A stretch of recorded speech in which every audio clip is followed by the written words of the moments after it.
One. Okay, so ladies and gentlemen, welcome to OWCC, which is Online Winter Computer Concept 2025. This is the 7th edition, or cohort, as someone refers to it, of this program. You are highly welcome. Please let us know in the comment section where you are joining us from,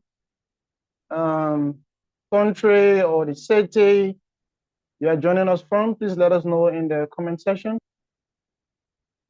Volunteers, for those on WeChat or WhatsApp, please respond to people that are there if they have any other concern or questions. Yeah, just let us know where you are joining us from, and we'll be very glad to know. So Nanjing, China, Zambia, Xi'an is also in China, Changsha, Wuhan, Liberia,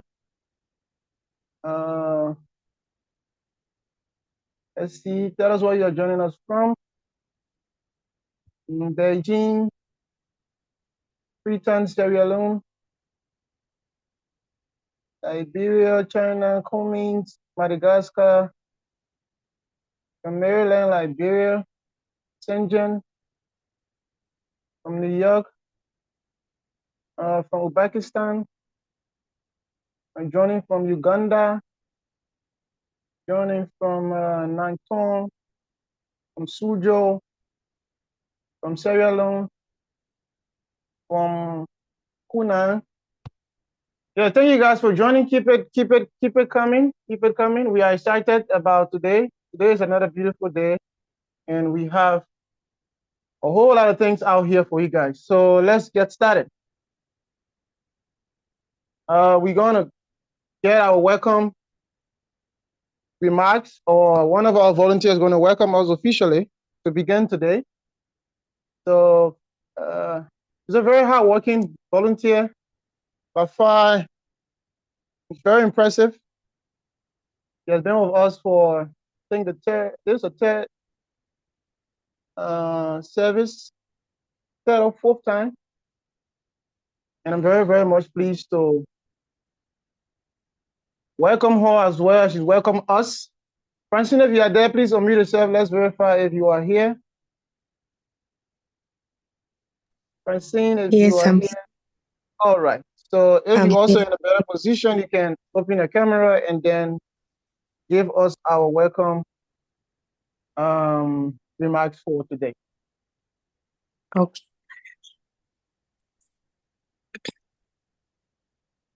All right. Good. I'm by names of Navegas Francine, and I'm from Uganda. Yeah. Welcome to our day 2 of OWCC 2025. We are pleased to extend a warm welcome and appreciation to you as participants of the training. On behalf of our dedicated team, we applaud your passion and commitment to expanding your knowledge in the exciting fields of ICT, engineering, research, among others. Thanks so much for joining us as we develop, build, connect, and impact our communities and the world. Thank you so much for joining once again. All right. Thank you so much, Francine. If you're excited of being here today on day 2, just let us know in the comment section as well, like excited or whatever you can tell us to make us know that you are excited about today. For today, I'm very, very excited.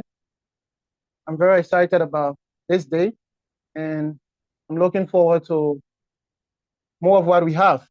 So from an end, and if you are just joining us, welcome as well. Let us know where you are joining us from in the comment section. We'll get back to that. So from an end, one of what I have to talk about today, yesterday, we have only 2 persons that subscribe to the YouTube channel. That's Lalisa Abira and Alimani S. Kamara. I received notification from these 2 participants about their subscription to the YouTube channel, and I want to say thanks so much for subscribing.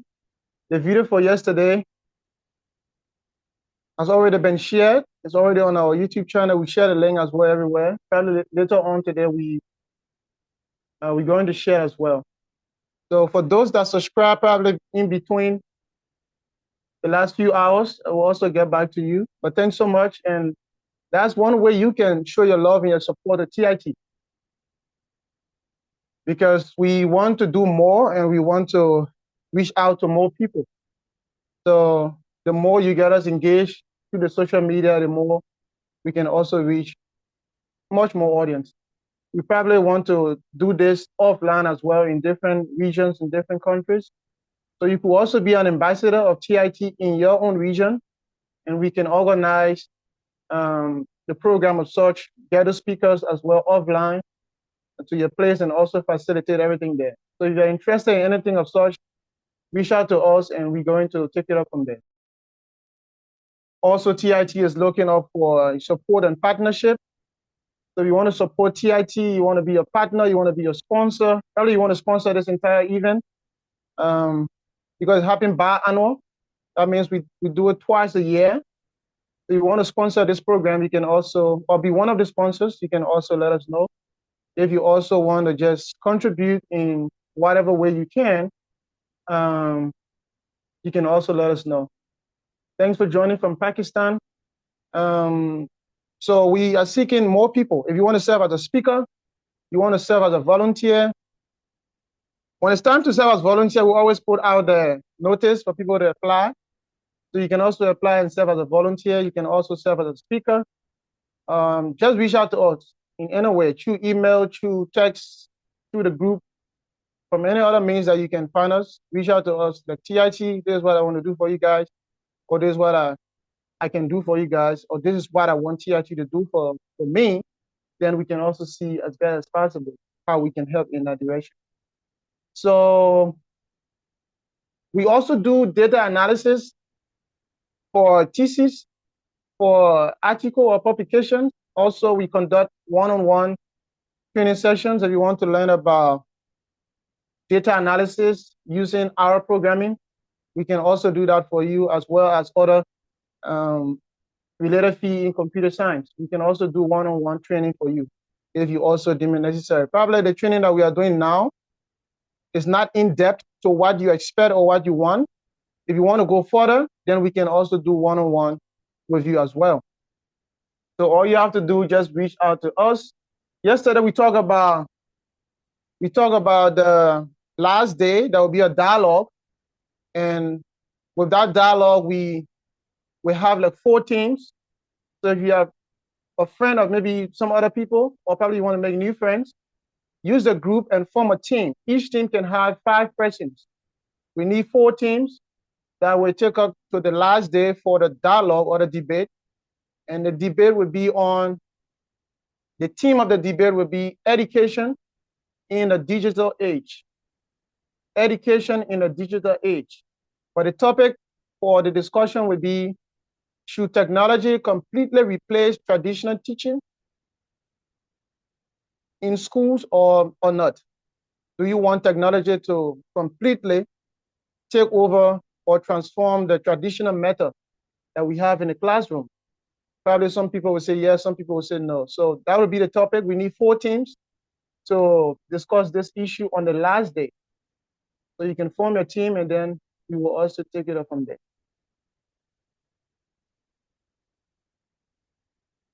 So you want to know more about the survey form? We already shared this video on our YouTube channel as well. You can watch it. We're going to tell you more about the survey form that we have worked on recently. And then you can, because we want to use it on the last day. On the last day, we're going to, each person going to fill this form on day 5. After day 5, which is the 24th, everyone will have to submit this form. And then we'll discuss it on the last day. plus other things that we have to do on the last day. So it's compulsory because when you're filling it in, you have to put a name. So if you don't see that name, then we cannot give you your certificate. It's going to help us as well to know what we could do better for you, or probably what we need to improve on to make the program better for you. So that's why we are doing the survey. So at the end of the survey, you also see this screen. And from this screen, you can as well download your certificate. You can also follow any of our social media platforms.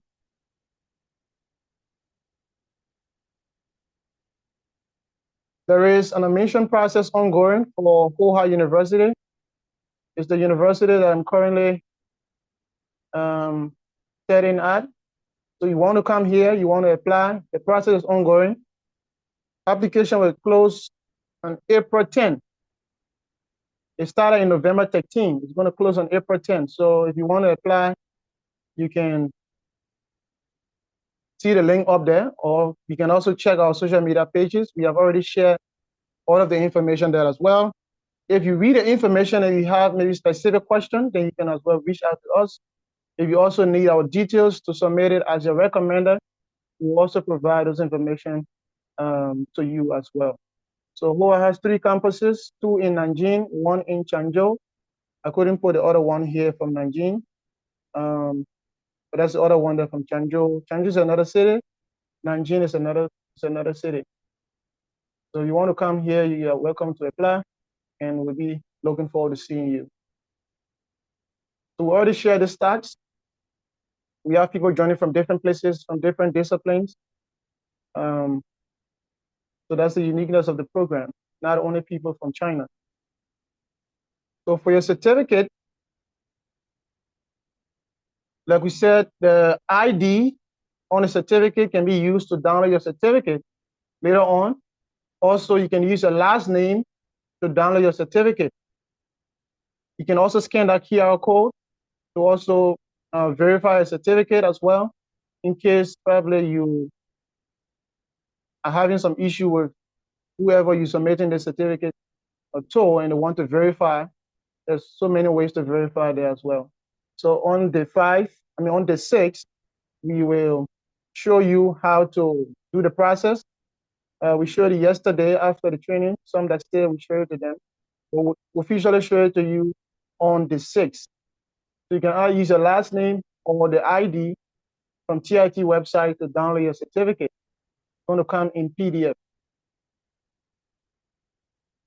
There will also be certificate for volunteers and also for the speakers.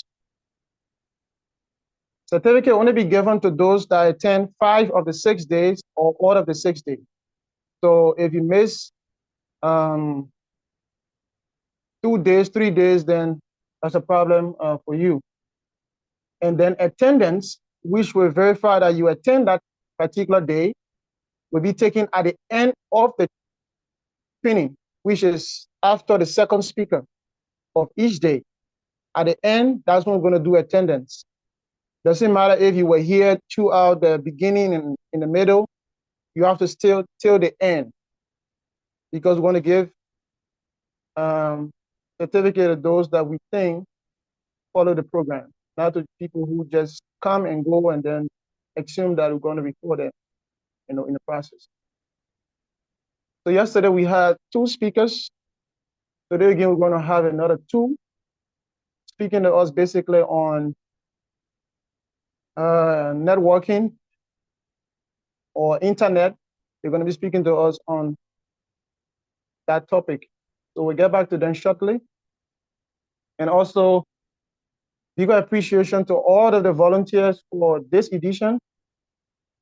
All of the volunteers, that's Laban, Nakili, Jala, Hope, and Saidu. These are wonderful people that work together with us in making sure that we have this program and in making sure that whatever we are doing here is going on smoothly. So please appreciate them in the comment section. Just say thank you, volunteer, or thank you. That's Laban, Nakili, Jala, Francine, Hope, Saidu, These are people who volunteering their time and their energy and everything, making sure that this program becomes successful. You can also join the team on the next edition. You can also join the team. If you're not following any of our platforms, you can as well do so by taking a screenshot now, and then later on you can as well follow.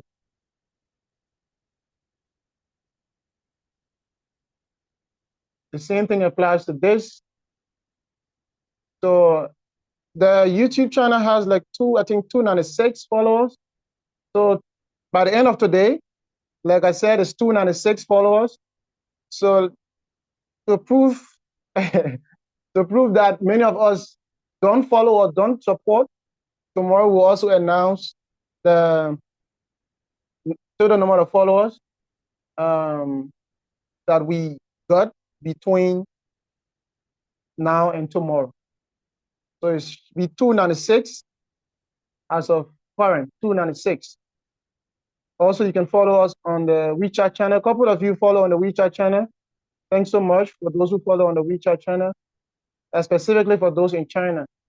It's best suited for those in China. We also have a Facebook page and a Facebook group. You can search for Teah Innovative Tech or TIT, and you will find us there as well.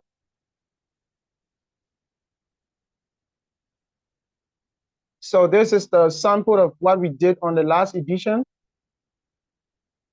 And we had two teams having a dialogue or debate on the topic: should students use ChatGPT or generative AI tools for their academic or research work? Another group was saying yes, another group was saying no.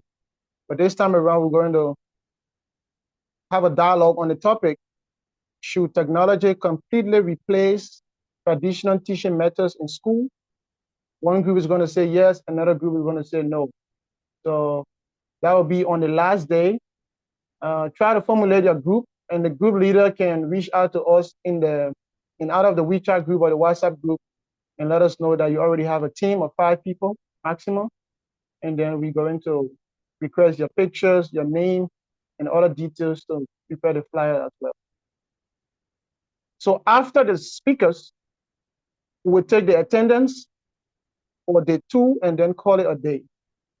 So that's basically the rundown of the program. And at this time, I will then check to see if our speaker for day 2 are here and ready, which I'm sure they are. So let me just catch up with them quickly. And then we'll be hearing from our first speaker for today.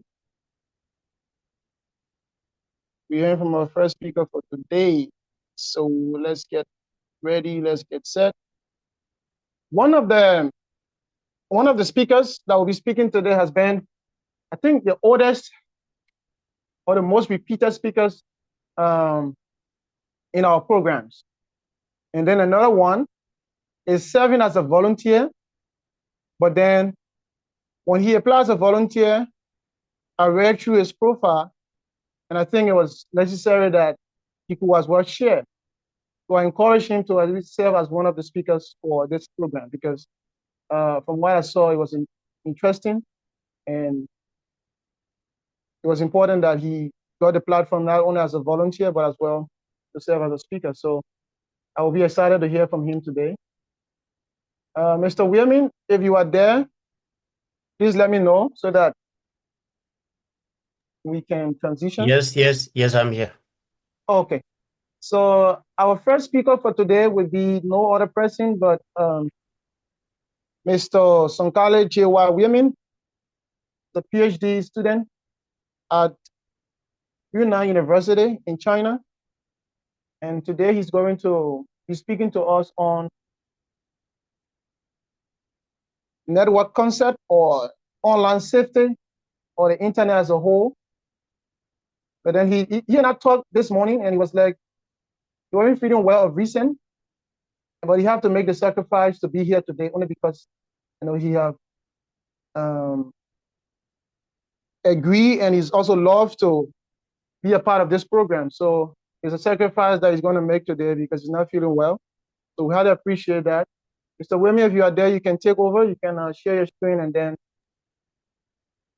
Okay, let's. okay. Thank you very much. Thank you, thank you, thank you. Okay, let me share my screen for then we get the ball rolling. Oh, Please welcome our speaker. As usual, send a love emoji, welcome remark, whatever you can send. An encouragement to our speaker. I'm looking for my BPT. So please send your welcome remark, your welcome statement, whatever it is. Philomena, thanks for that suggestion. Please keep it as well and put it in the solve it form for the 5. These are things that we are seeking. We'll also try to look at the feedback from each day as well. So thank you for that. It's Because okay. you have more time.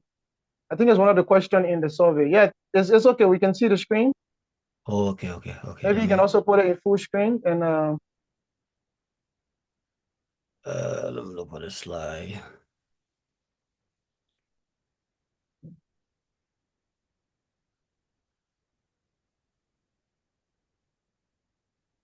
Sorry for the short delay. The meeting. yes, in the lower, check the lower right corner, the one with that television or that monitor symbol. Okay, so inhaling. Oh, my computer is hiding that. There's the one with the monitor. Are you seeing it? They have not taken full effect yet. We're still seeing the screen, but it's not, the slide is not full effect. Okay. Let me go back again. I seen your slide as well. You still see my screen? I don't think I'm sharing. Yeah, I seen your screen. I still see your screen. Let me see. I see you on my side here. What I didn't need to. Your screen is up already. Your screen is up. Just But yours is displaying on my side. I think there's a latency. There's a little bit of delay, but Yeah, mine there's is a not. latency. Yeah, sure. There's a latency. So I need to. Okay. There's a latency. Yeah, I understand that.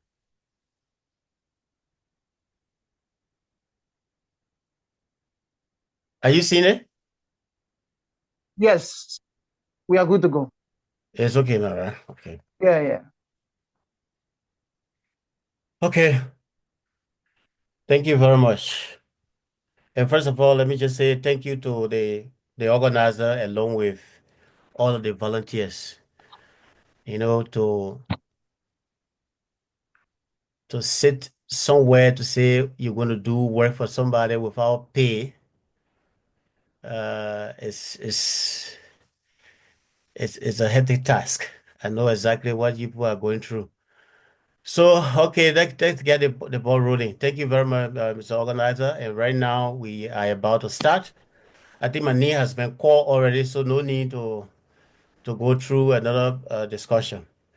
The topic today or tonight on our side for China is online safety and network concept. But we will start with the network concept first because it's like today after my presentation, another person will be coming to on the scene networking. So I need to get a brief overview.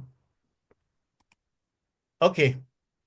Now, for me, I'm from the security background. So when I'm doing anything, I always come up with a disclaimer because there will be a time if you will step somewhere. I don't want you to use that knowledge for anything wrong. Okay, let me just read it out because this is very important. I know this will be posted on YouTube as well. It will be uploaded. So this presentation is created exclusively for educational and informational purposes, aimed at promoting knowledge and awareness in a responsible manner. The creators of this content and the associated organization, TIT, firmly uphold ethical standards and do not encourage, support, or endorse any illegal, unethical, or harmful activities. The content presented here is theoretical and not accompanied by any illegal unrestrained demonstrations, practical applications, or activities that could be misused or misinterpreted. Okay, viewers are strongly advised to exercise discretion and ensure that the information is applied strictly within the boundaries of the law and ethical practices of their countries. So with that being out of the way, then move on. Oh, I'll remove this again. Mind coming back. Oh, I'm sorry. Is it okay now? Yeah, it's okay. It's okay. Okay. This is the content.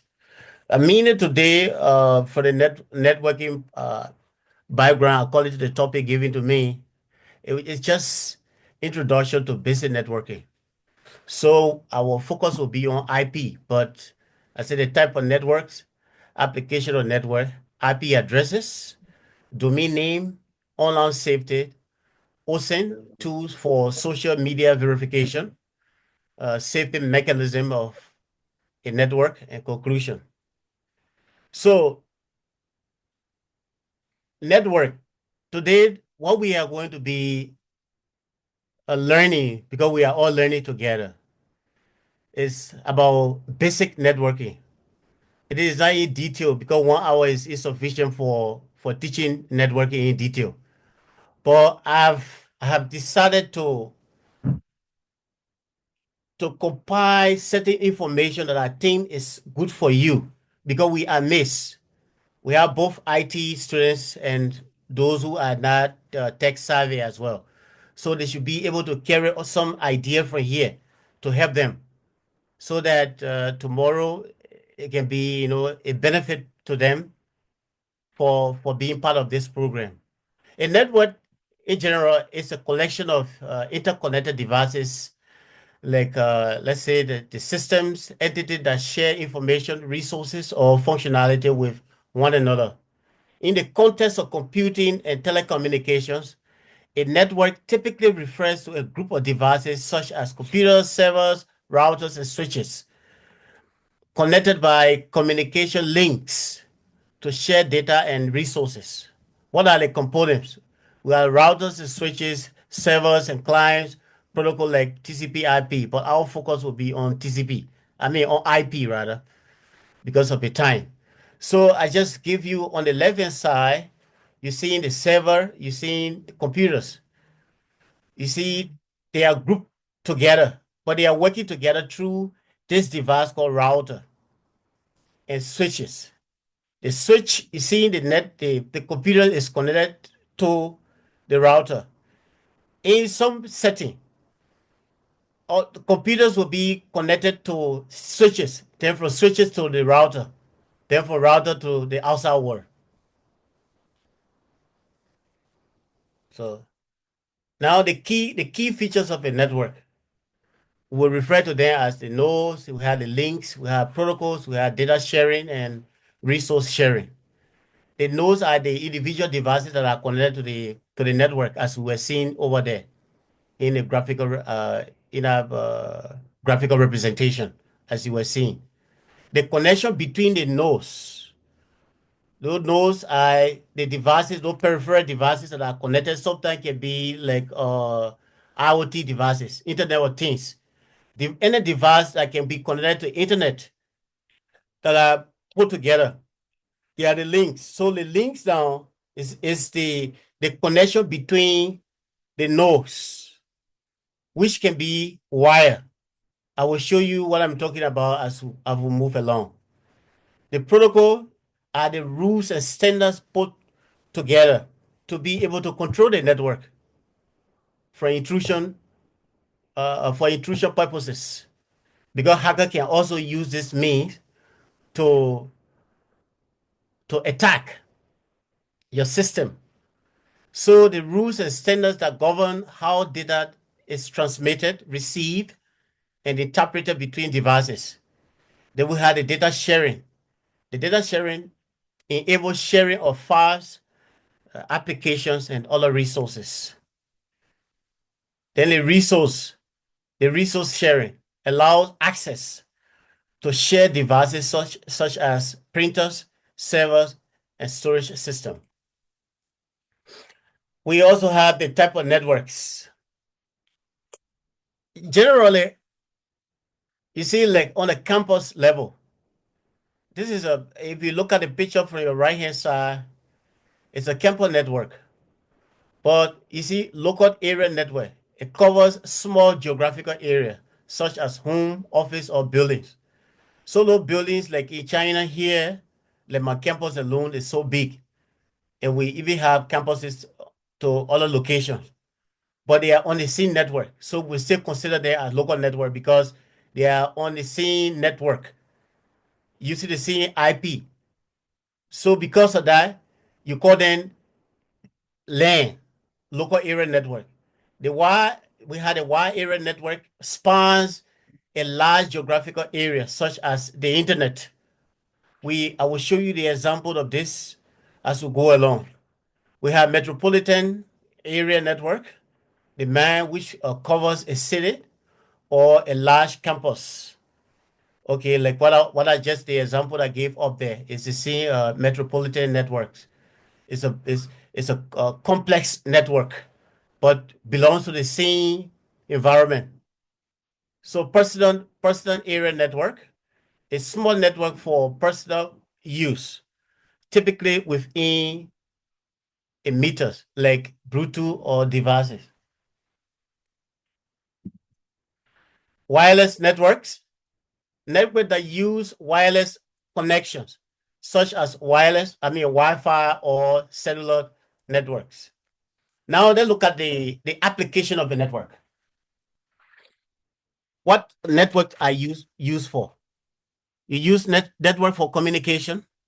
You also use network for sharing data, for sharing.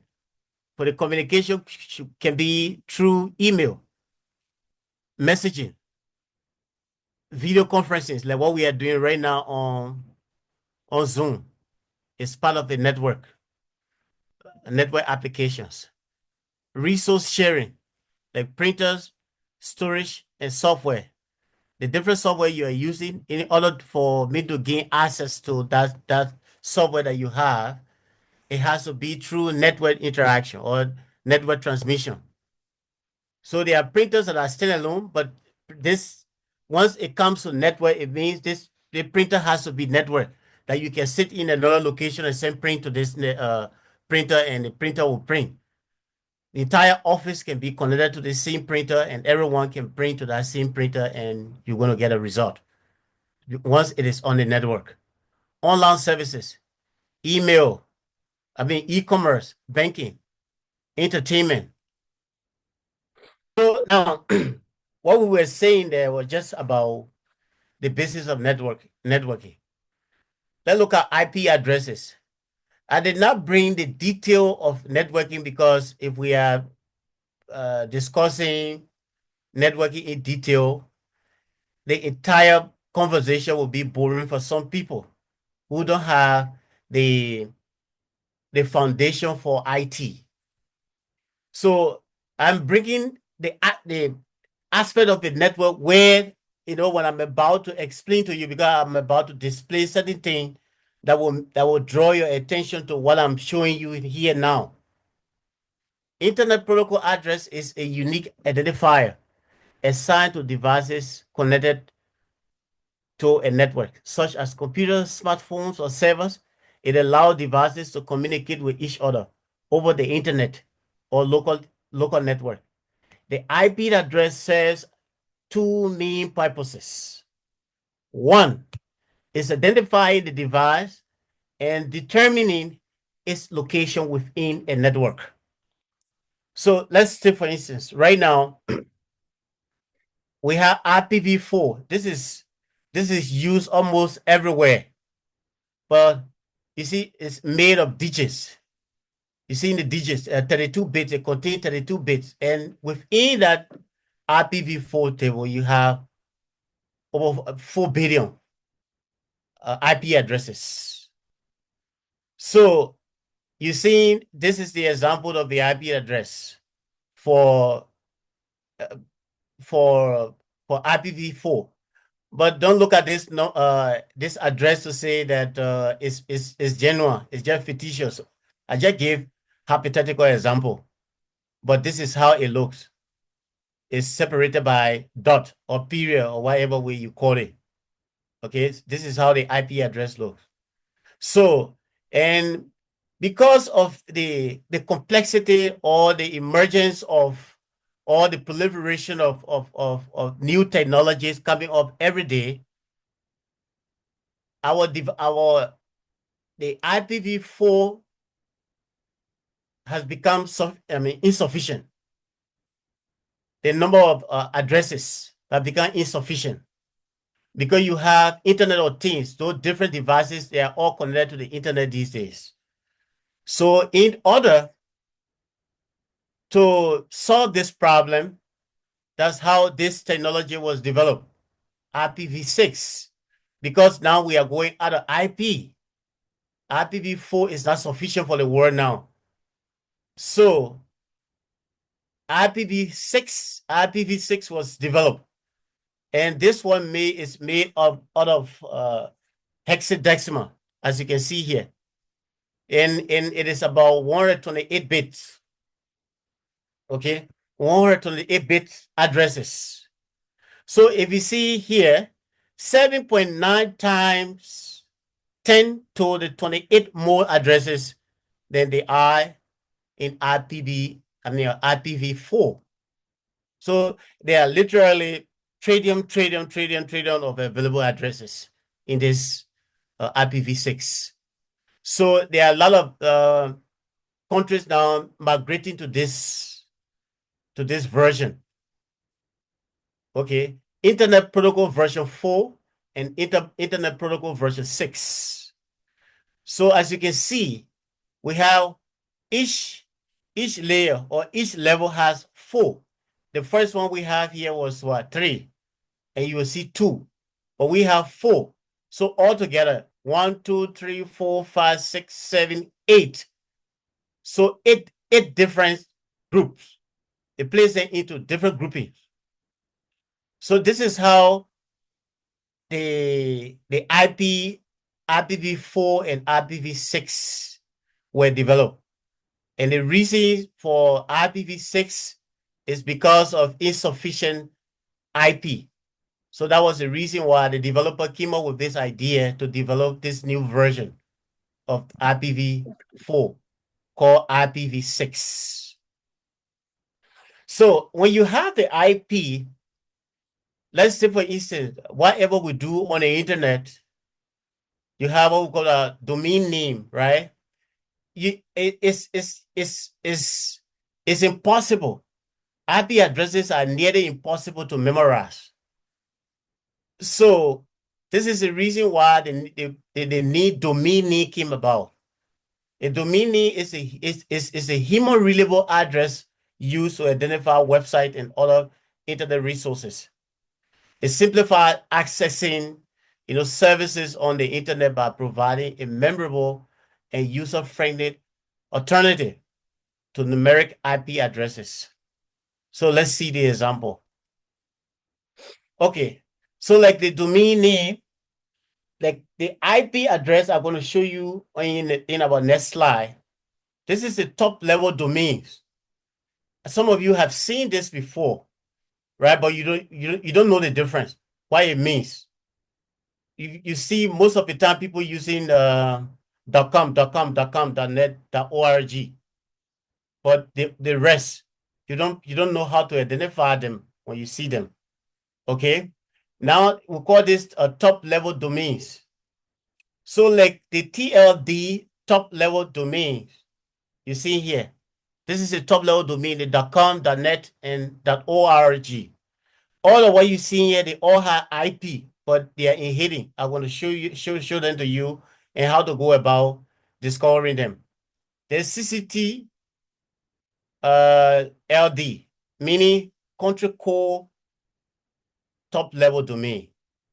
You've seen it before with the UK, that means from the UK. This is I think from Mexico. .mx, .lr is Liberia. .cn is China. So this type of addressing, it means that this belongs to a specific country.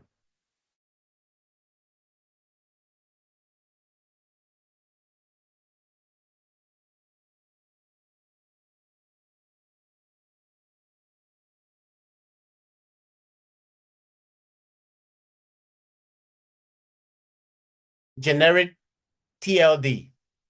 A generic TLD, this one sounds bizarre or it looks strange, right?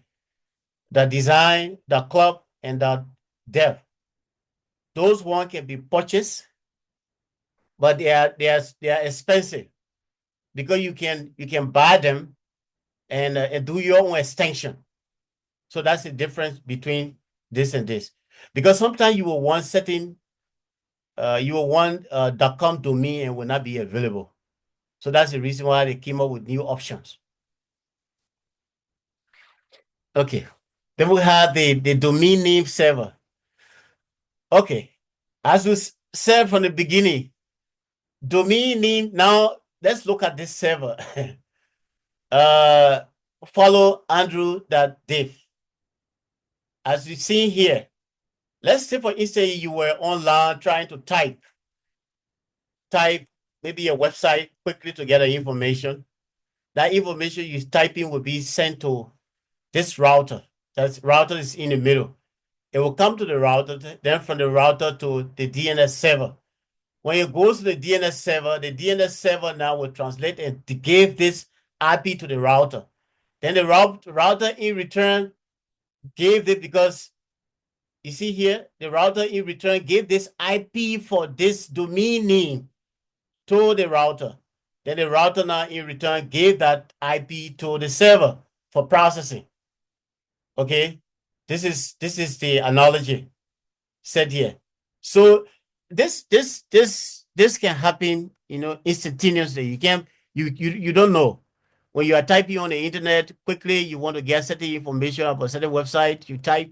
After typing, then within a split second, sometimes there will be a little time in between. And these are the processes that can occur.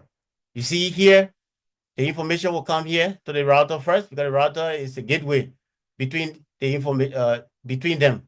The router has to take this information and give it to the DNS server. The DNS server will take that, because what you have written cannot be given to the server that way. It has to be translated into a machine readable format that the server will be able to understand, and that can be done by the server. I hope you understand that aspect. So domain name system, I think the analogy said there. Let's look at this one. Domain name is a hierarchical and decentralized system used to resolve human readable domain names, like www.google.com. Then you have into machine readable. The machine readable form that I talk about up there. IP addresses, like the IP address we talk about. This IP address belongs to Google. 142.250.190.14. So let's say for instance, you see here TRT, because we are presenting now, that's all. I would have gone to the DOS environment or go to the terminal. And once I put this IP, I will get the information about, or if I ping TITNet, TRTnet, trtnetwork.org, this IP will be given. And this was done before coming here. So as you can see here, trtnetwork.org. So the trtnetwork.org, there's an IP within here. So if you ping TRT.network, you're going to get this IP. If you ping this IPO, you're going to get this IP. And this is the University of Liberia campus network here. I mean, this is their domain. And this is the IP you're going to get. And the list goes on. This is how it is done. But you don't see it that is done by the machine. Now, as you can see, one thing I want you to understand now is this. How then does the computer use IP addresses of the domain to locate the individual server? In order to answer this question, I want us to look at this table. This is what we refer to as the network location. Let's look at the hierarchical addressing. Let's use phone as an example. Every phone number has country code, the area exchange, then you had the area, then you had the exchange, and you had the specific phone number, the specific phone. So let's say for instance, the +231 is from Liberia. This is Liberia country code, or this is Liberia phone number. If it is the US, you will see +1. If it is India, I think it's now +91. Okay. Pakistan, I think it should be +992. So if this is how you can identify the number. So every telephone number that is given to you, that number is arranged in this form. The only way you will know, except you have been told, like the way I'm teaching you how to discover that. So every segment of that number means something.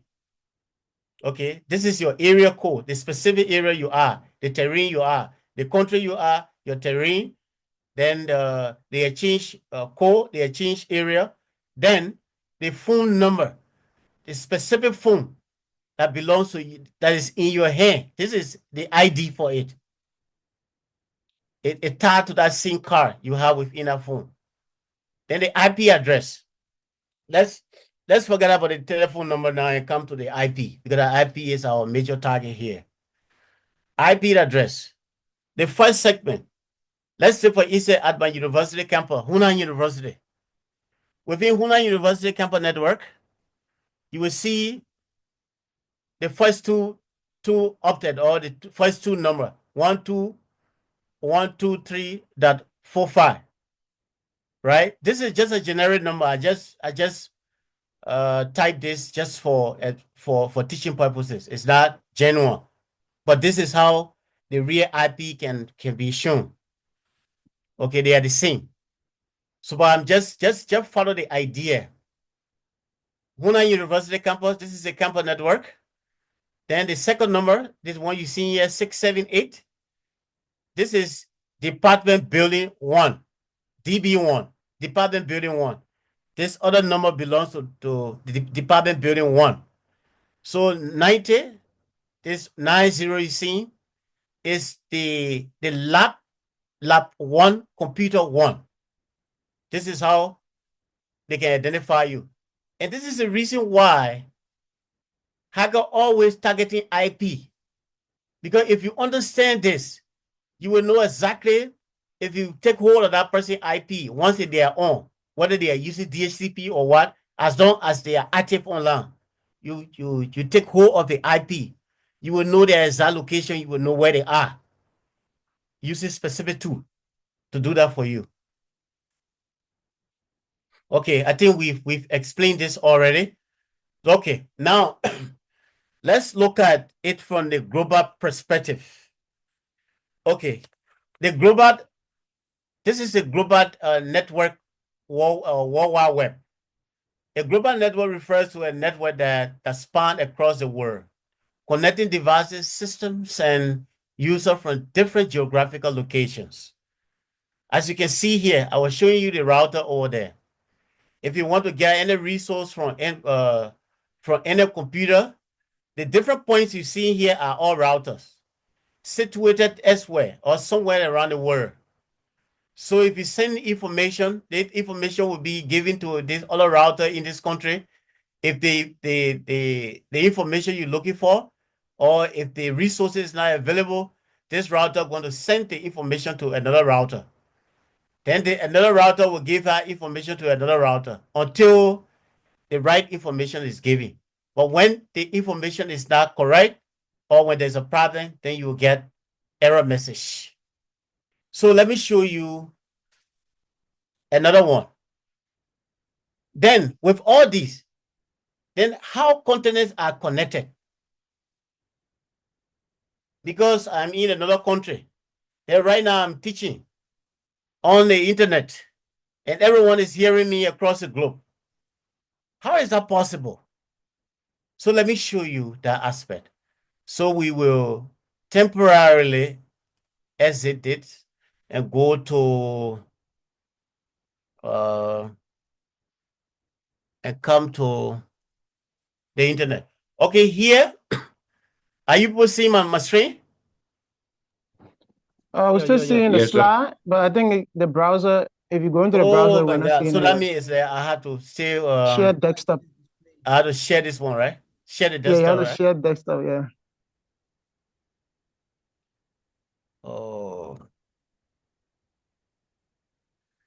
Oh, my share the So desktop. you just stop sharing, and then you can reshare, and you can either choose the browser or you can choose the desktop now.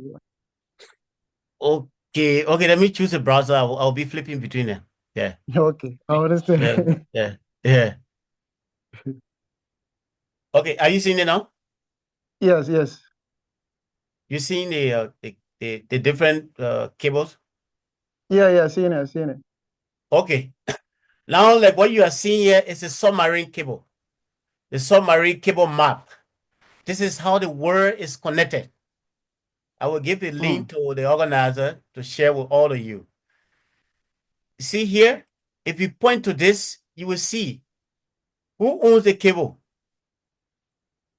You see here, there are different companies, countries, government institutions. Government spend a lot of money to put this money on the floor of the sea. So the entire sea on the ground is mapped with these cables, and these are fiber optic cables. And these cables are the ones that are connecting the world. That is the reason why, because these cables have glass in them. They process data at the speed of light very fast. They don't waste time. And this is how the entire world is connected under the sea. You see the cables going from one continent to another, from one continent to another. These are the fiber optic cables. This is how the world is connected via internet or the sea.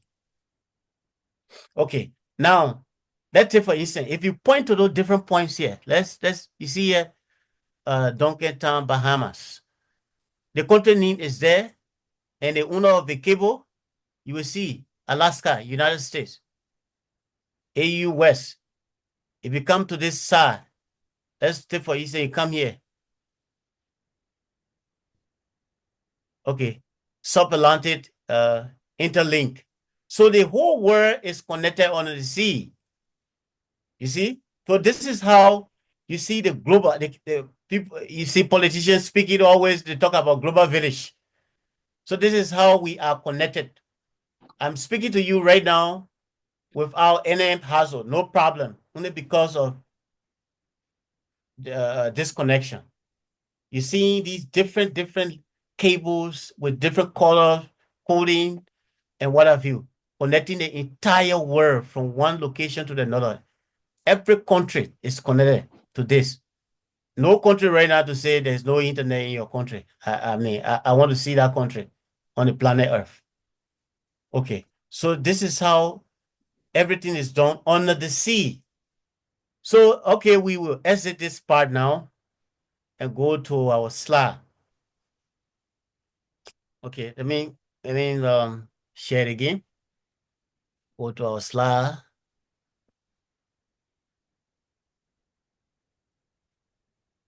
Oh, okay. Are you seeing the slide? Not yet. Oh, So you can stop sharing and then go. Okay, now we can see it. oh, you can see it right now. Okay. Yeah. Let us share back. I'm only seeing you here, but I don't know why is it happening that way. Just you can put it back in full screen, but we can see it. Or you can either reshare. That will also work. Yeah, I think the resharing I'm doing now. Oh, this is going to delay our time. What is it? Share over. No, you just share the desktop with me. Yeah, I think the desktop will be better. Let me just share the whole desktop. So you And stop it's sharing first, and then you can reshare and choose the desktop. okay, stop sharing. Okay. Yeah, you can reshare.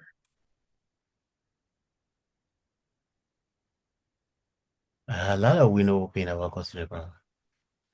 Sorry for the breaking. It's a technological problem. Yeah, sure, no problem. But So if you are enjoying the presentation so far, just make the comment section a little bit active. Send some yeah, emojis or some other things if you are enjoying the discussion.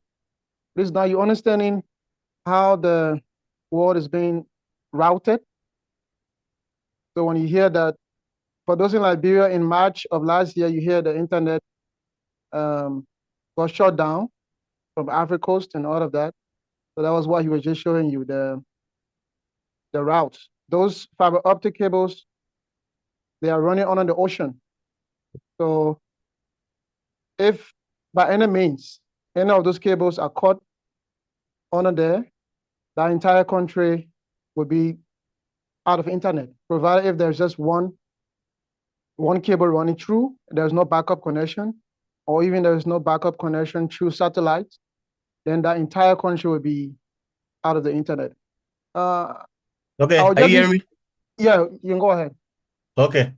Are you seeing the cable here? I mean, I just seen your File Explorer, seeing all of oh, the photos and stuff, not let me the see. flyer. Stop sharing. Oh my God, what is this? And I shared the desktop. Why? Or maybe you can just choose the slide again. Just go to share and just choose a particular slide again. Just go over it like that. Okay.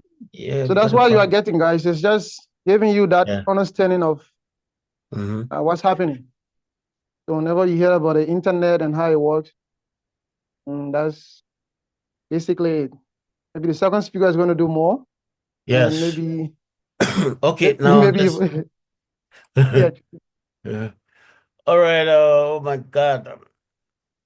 You still seeing the fire spur? It's coming up. Let's see. The screen is still coming up. Let's see. Yeah, it's still seeing a File Explorer. So maybe you can browse the PPT from there. I don't know. Maybe that also works. But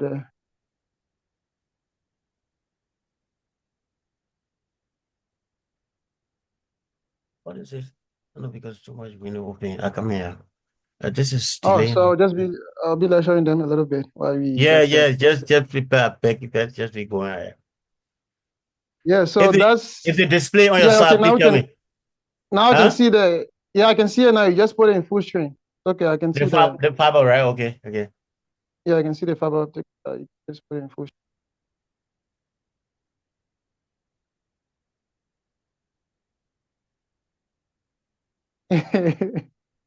That's the clear one you will get if we tell you what happened because you experienced that. You get the Okay. entire, okay, yeah, you Yeah. can go ahead. Okay, now as you can see here, I think he has already told you. So the cables that you saw on the key, if anyone tamper with them, then the entire internet in our country is going to have problem.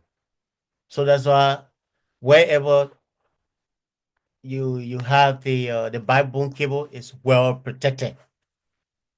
No one goes around that particular terrain. This is how the fiber cable looks. If you see the cable, it looks so small, but if you open one of the points, you will see so many cables. You see? And now here, okay, we've concluded that aspect. Now they come to the network safety or the online safety. Online safety refers to the practices and precautions taken to protect personal data, privacy, and security while using the internet. The goal is to prevent cyber attacks and protect sensitive information and maintain digital trust. So in order to do this, I came up with a few OSINT tools. That was the reason why I put that disclaimer up there. Because in order for you to be protected, you should know what your enemies are doing. Because if the only way you can solve a problem is to be able to identify the problem. But if you don't know the problem, you cannot solve the problem. So like on social media, for example, we're going to have another trouble to leave from here again. Yeah. I don't know why this is behaving this way. You're using MacBook or Windows? I'm sure it's Windows. I'm using Windows. I think I was supposed to use a MacBook. Okay, now, okay, let me stop sharing. When you go to the share, the very first option way up, or you can go to advanced. That first option is the desktop one. The first option here, I'm seeing you there. So, yeah, the first option, let me share it as you said. You see, this is the first option. So let me just because it is already shown here for sharing. Let me click on it directly so we can go to the link. This is covering the page. I didn't expect this. Sorry for that. They shouldn't be happening like this. I need this to move from here. Okay. Are you seeing the screen? Yeah, I can see it. I can see it. What's about the next place I am right now? Yeah, I can see it. It's good now. It's good. Ah, okay.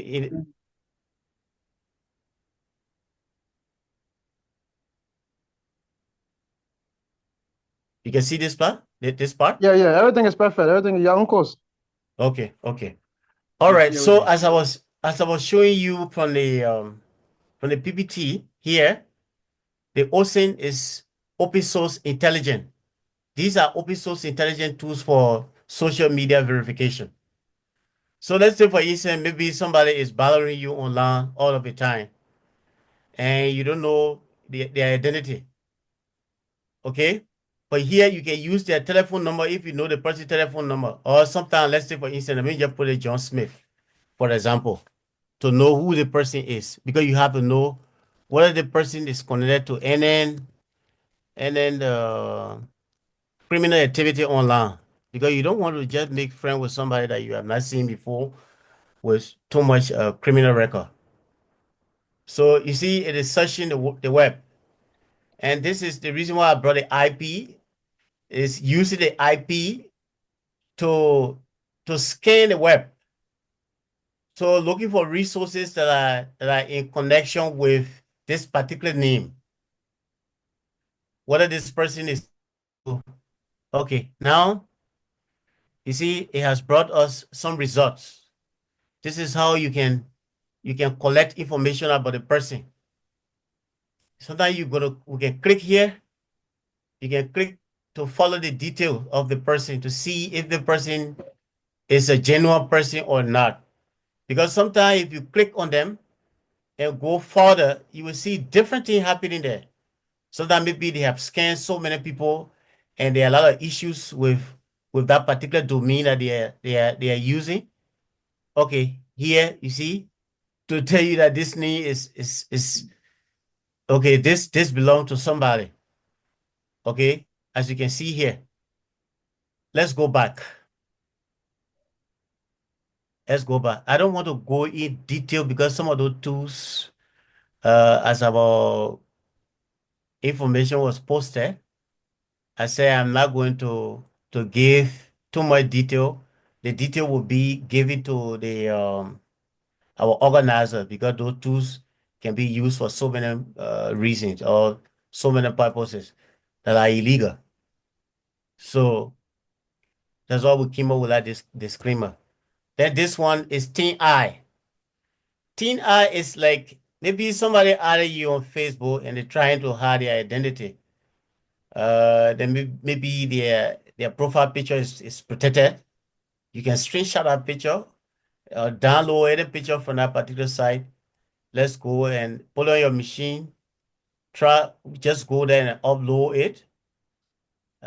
This system going to scan it and tell you the result. How many times this person or how many different social media the person is connected to, you will be able to connect, or to be able to come up with your own judgment. You can do the analysis, do critical analysis to know if the person is not a criminal or not, or is a criminal or not. Number one, as you can see, 56 results. So if you look between these pictures and click on any of them, they're going to give you detail about the pictures, where the picture was taken, and what have you. Okay, as you can see. So that means this person is genuine. So let's go to the next tool. I hope people are seeing what I'm doing. Yes, yes. We are on course. We are on course. Yeah. We are following. Yeah, we're Huh? following. Yeah, Okay. it's okay. We are on course. Yeah. Somebody added you on Facebook and they protected themselves. Then how will you be my friend and you are protected? Then the other one is as if tattoos. The as if tattoos. What this one does is, this one for meaning maybe for forensic investigators. Sometimes they want to know, is it this picture is genuine or it's not genuine. Sometimes you see there can be a lot of confusion at a certain point in time when they are carrying on investigation. So you just come here, take one photo, that particular photo, and upload the photo and see the detail. This tool gonna give you the detail about the photo, where the photo was taken, the type of camera, if it were taken from by specific camera, and the camera name would be given, and the location. You see here, this is the area the photo was taken, where the picture was posted, getting images, then the weight and everything. They're going to give you everything here. This is for forensic investigation. Okay, where this photo was taken, the size of the photo. Sometimes I'm going to give you the camera that was used, whether the photo was edited. If it was previously edited, this software going to also tell you. So let's look at this one too. We had a Spokeo. Spokeo tool is another tool. It's another good tool to use for OSINT.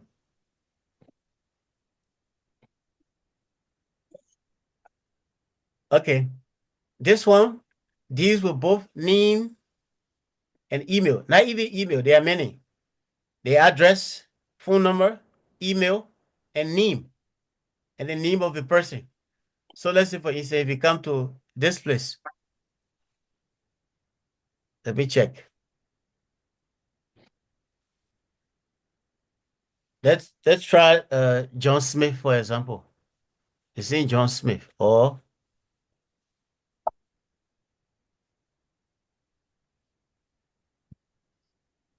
John Smith, because I don't want to call somebody name and start bringing their information up. Okay, as you can see, it is scanning the web, and they're going to give you information about John Smith. And this one show you, it will collect all of the information where the person has been, and it will be showing you the continent on the other side. Okay. So on the far right or left, you can see the map here, the location of this John Smith that we are searching. Now there are details of John Smith. You're going to check here about 1,000. This is 177,790 people name. So then you say John Smith born in California, Florida, and 50 other states. So, and this is how forensic investigator can locate people to know where you have been when you committed a crime, or when the person was arrested. Where was the person? They can just use your name, or even nickname. If you use your nickname on the web, these tools will be able to bring your real name up, because as long as your photo is there, or your email address, every information about you will be given. by these tools. Then the last one, what I did was they are compiled. They are conglomeration of tools. There are so many. This one meaning for cybersecurity professional. Maybe you want to find out about certain thing. Maybe like for the IT professional that are part of us here. This tools is also good for you because it places them into different categories. So if you want to do OSEN on just email addresses, you just click here. You see here, it's going to give you whether you want to do a tax office or what part of the email address you want, how you want to generate your report on the particular person, email address or the network. This can be about organization. It can be about country. Then like here, let's say for instance, if it is about telephone numbers, you can click here. It will give you, I think as you can see, the pop out menu giving you what this contain within the IP addresses, what OSINT attack you can carry on, or what forensic investigation you can carry on to be able to collect credible report or credible result for your investigation. So this one, I'm not going to go into detail because of time. What I'm doing is I just taking my own time to showing you what it entails. Then the URL, if you want to do any OSINT about URL, maybe certain information about certain organization that you are not satisfied with, or maybe you are being hired by another company to do forensic investigation. Well, what we are doing is referred to as passive reconnaissance. It's passive reconnaissance. When you are on a site doing reconnaissance, is active reconnaissance. But this one is passive reconnaissance. You are not going to the place. You're sitting in another country, but carry on investigation in another country. So those tools you see here, some of them are very, very, very, very, very, very, very good to use. Like you see this one, like for geolocation and map. If you click on some of them actually like you have to be taught about it. If you click on it, it will give you the detail how to go about doing the installation. But some does not, I mean, or don't require installation. Some of the tools don't require installation. Like those that are in this list that you can do installation on are those tools for experts. Maybe some of the IT gurus, or maybe you're doing certain recon work somewhere, but you don't want to use just social media ordinarily. You want to use scripts. Some of them can function using scripts. That means you have to learn about the tools well and know how to use the script, because you have to issue commands. Then based on the command, then the system executes. Are you seeing the PPT? Yes, yeah, we are seeing it. So Okay. the time is closing up. Yeah, I'm almost finished. So now, as we have said it, let's look at the relationship between online safety and networks. As we have said earlier, networks are the backbone of digital communication. Then online safety ensures these networks remain secure. So, and the main reason for the security is about the threat vectors like malware, phishing, and DDoS attacks, exploit, network vulnerability. Then we have the security network involves firewalls, encryption, and access control. So the mechanism for stopping all of these things for the network is number one, virtual private network. VPN, you have to use VPN always. I don't care which country you find yourself. It's very important. If you're doing anything important, The IP we are talking about, the only way your IP can be hidden, because this one can hide your IP and give, once you have VPN on the machine, it will, we call that in IT obfuscate your IP. It will hide your IP and give another IP for another continent in another country. Okay, then you will be safe. That's what our VPN does. Intrusion detection system, if you are from a specific system, or maybe working for recognized organization. Employee cybersecurity training, strict access rule in your environment, best practices for individually continuously use change your password, and mostly use strong password. Don't be lazy. Use strong password. Enable multi-factor authentication. Avoid public Wi-Fi for sensitive transaction. Some people always love free thing, and these are the places hacking can take place. Yes. Best practices for organization: conduct regular security audits, implement robust access controls, provide employee training on cybersecurity, establish an incident response plan, and it should be robust. In conclusion, online safety and network concepts are intrinsically linked, as you saw when we were going along, showing you the different aspect of networks in a pictorial view. The practical application underscores the importance of secure network in daily life. Staying informed and proactive ensures a safer digital experience. So with that being said, so thank you very much for listening. We can now stop here, and if there's any question, then I can address that. All right. Thank you so much. Thank you so much. Guys, please give it up for our speaker in the comment section. So we're going to take at most 3 questions. Please use the feature of raising hand. We already have 2 person hand raised already. Use the feature of raising hand to ask a question.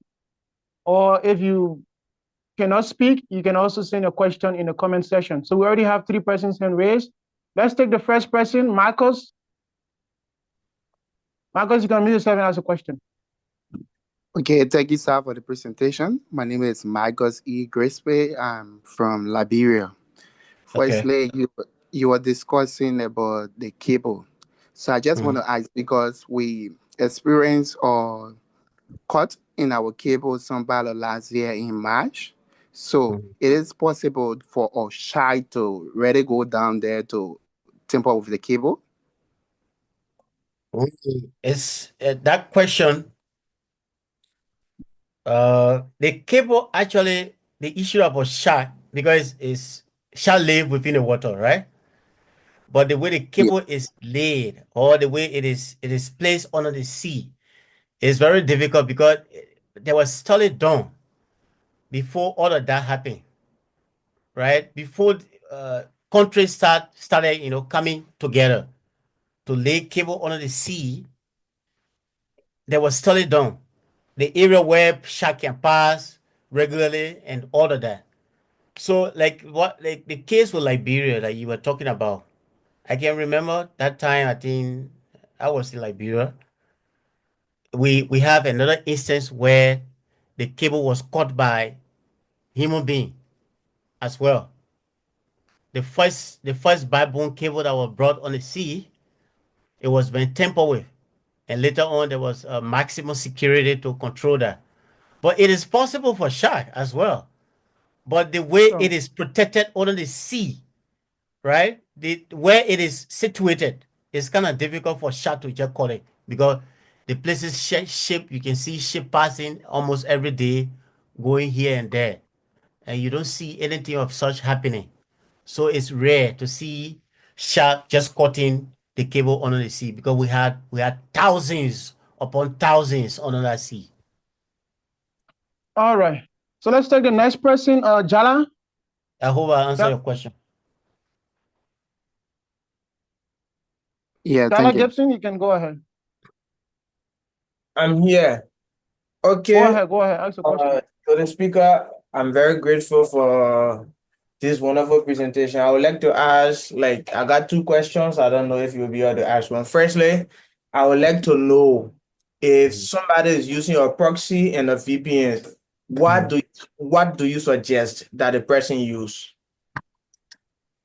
If they are using a VPN, so what are you trying to establish? I want to know. And that of a proxy. So I'm asking, what do you think is the best to use? Because all of them, VPN. actually, they are synonymous, right? So most of the time, most of the proxy server always using the word proxy there. It's also in line with VPN. I think I want you to understand that aspect first, because you are trying to mimic something that is not, that you don't want to use directly, but you're trying to hide your identity. Okay, trying to hide your identity. So it is possible for you to use both, depending on, but it shouldn't be on the same resources. I mean resource, right?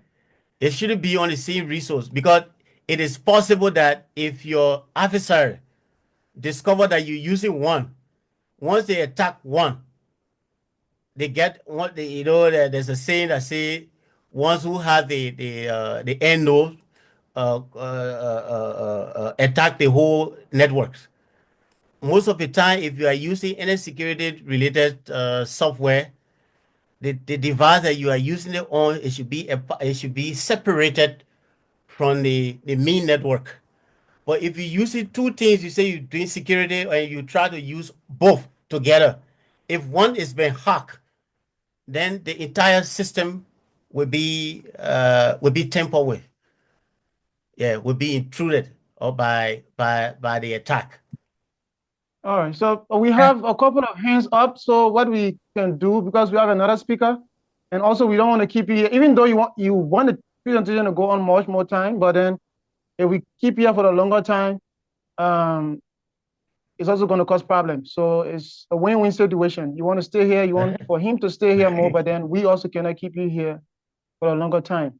So let's take Chokon and then Engineer Kroma. These two people, and then we'll get the next speaker. Okay, yeah, thank you, CEO. Thank you. Mr. Weamie? Yes. Am I pronouncing the name right? Yeah, sure. Thank you for the presentation. Thank you for the presentation. Yeah, I have one question, because for the network part, you already provided some recommendations that we can use to safeguard the network, like VPNs and intrusion detection tools as well. But I just want to know, for the OSIM tools that were suggested, I just want to know if there are any suggestions or best practice on ways in which we can avoid our information appearing on those sites. For example, is there any steps, or are there steps that I can take such that if the name Chokonka is searched in one of those open source intelligence tools, my information will not appear? There's a way to do that, but we for me, from my security background, I feel that once you are available online, anything, once you are connected, any device that is connected is hackable. Yes, you might be protected at that point in time, but there are thousands of researchers all around the world today. So my approach will be different from the other person's approach. So the only solution to the problem is for you to be proactive. That's the reason why I was talking about consistent training. Anytime you see any unusual happening on the network, you train your staff about it. Let them be aware of it. Then you find solution to it. Because almost every day, to say that these tools, you will be prematurely, exposing yourself to the world, thinking that the tools you having is the best. Then all of a sudden, somebody sitting somewhere telling you that you are nowhere. And there's another tool they call Pegasus, and it was developed by a certain company in Israel. That one, there's no protection. You can put whatever VPN, you can put whatever layers of security you have. as long as even your telephone, everything you can Pegasus can be purchased by state actors. I mean, like government institution, because you have to fill in a lot of forms. Why you want to use that? And they use that to monitor their citizens about what they are doing. Okay, so like tools of that kind, knowing it very well, I cannot tell you that no, there's a specific tools that you can use without being detected online and what have you. But some of those tools that I show you, right? Some of them, not 100%, but like go to the high level tools I'm talking about, those ones are for specific purpose. But they can help you up to 90% level. Maybe if it is not 90, 80%, 85%, I think you are protected. Okay. I hope I'm answering your question. Sure. Yeah, Thank you, because sir. security-wise, there are a lot of experts around the world. I don't care what you do, another person will tell you that you're not doing anything. Yes. So you have to be very proactive. Now, when you see the IT division in any institution should be also proactive. Yes? All right, so let's take the last person, but then Engineer Chroma, you can come in to ask a question.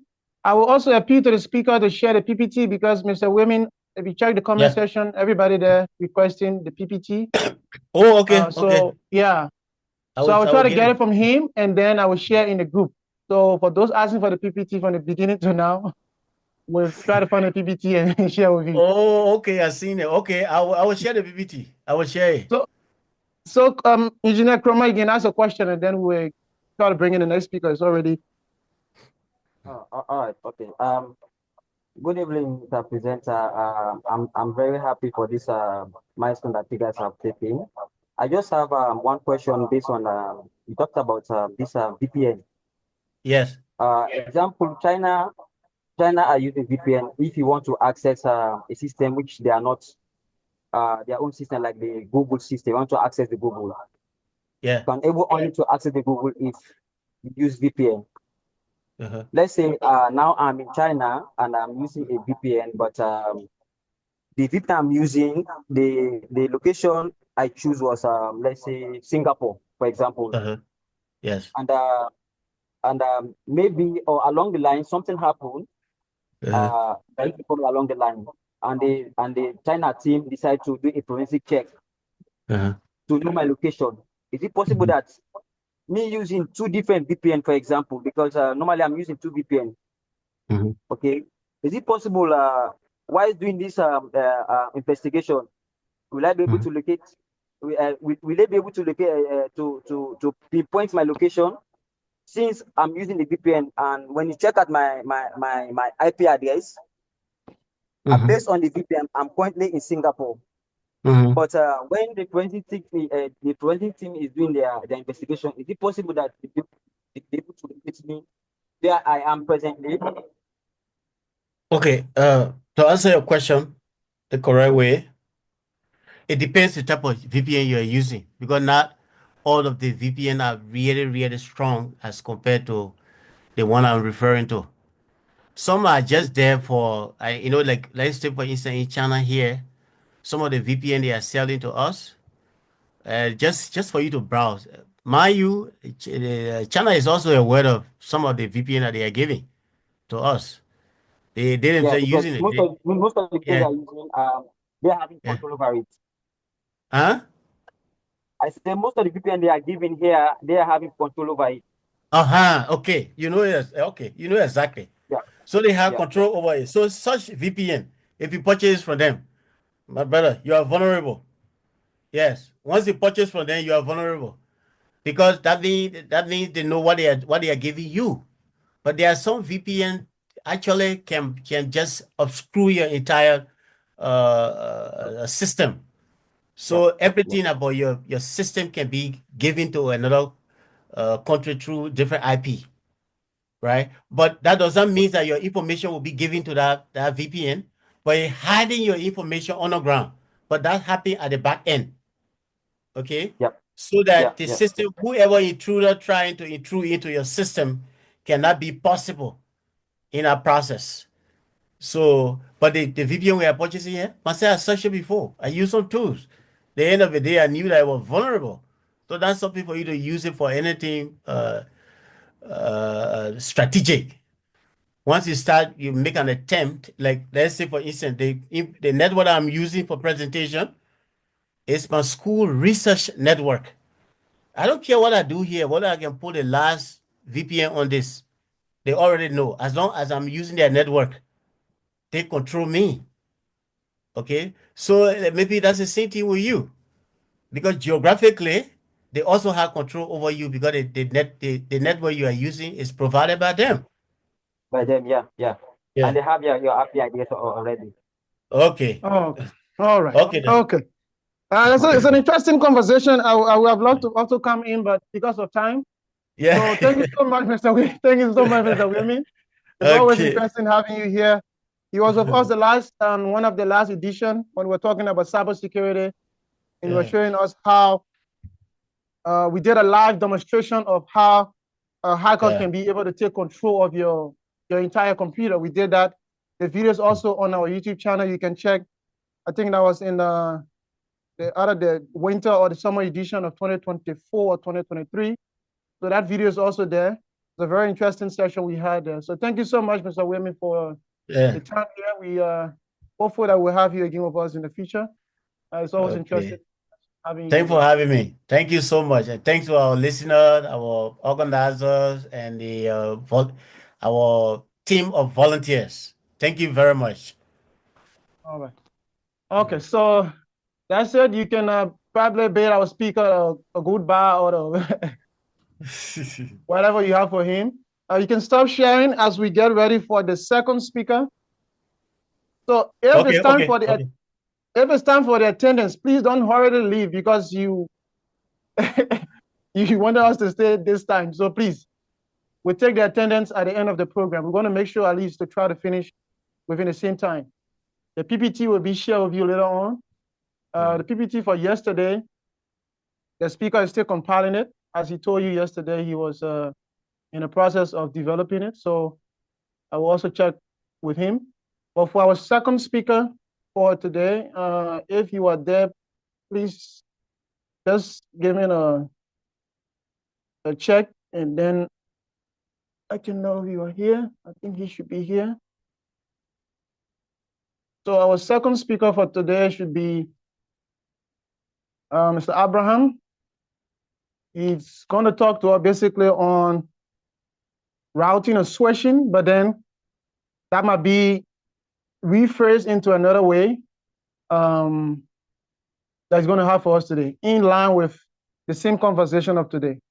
So he's from USTC in Hefei, China, and he's also one of the volunteers as well, serving as one of the speakers. So if you are here, please give me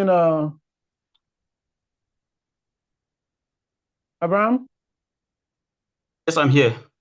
Okay.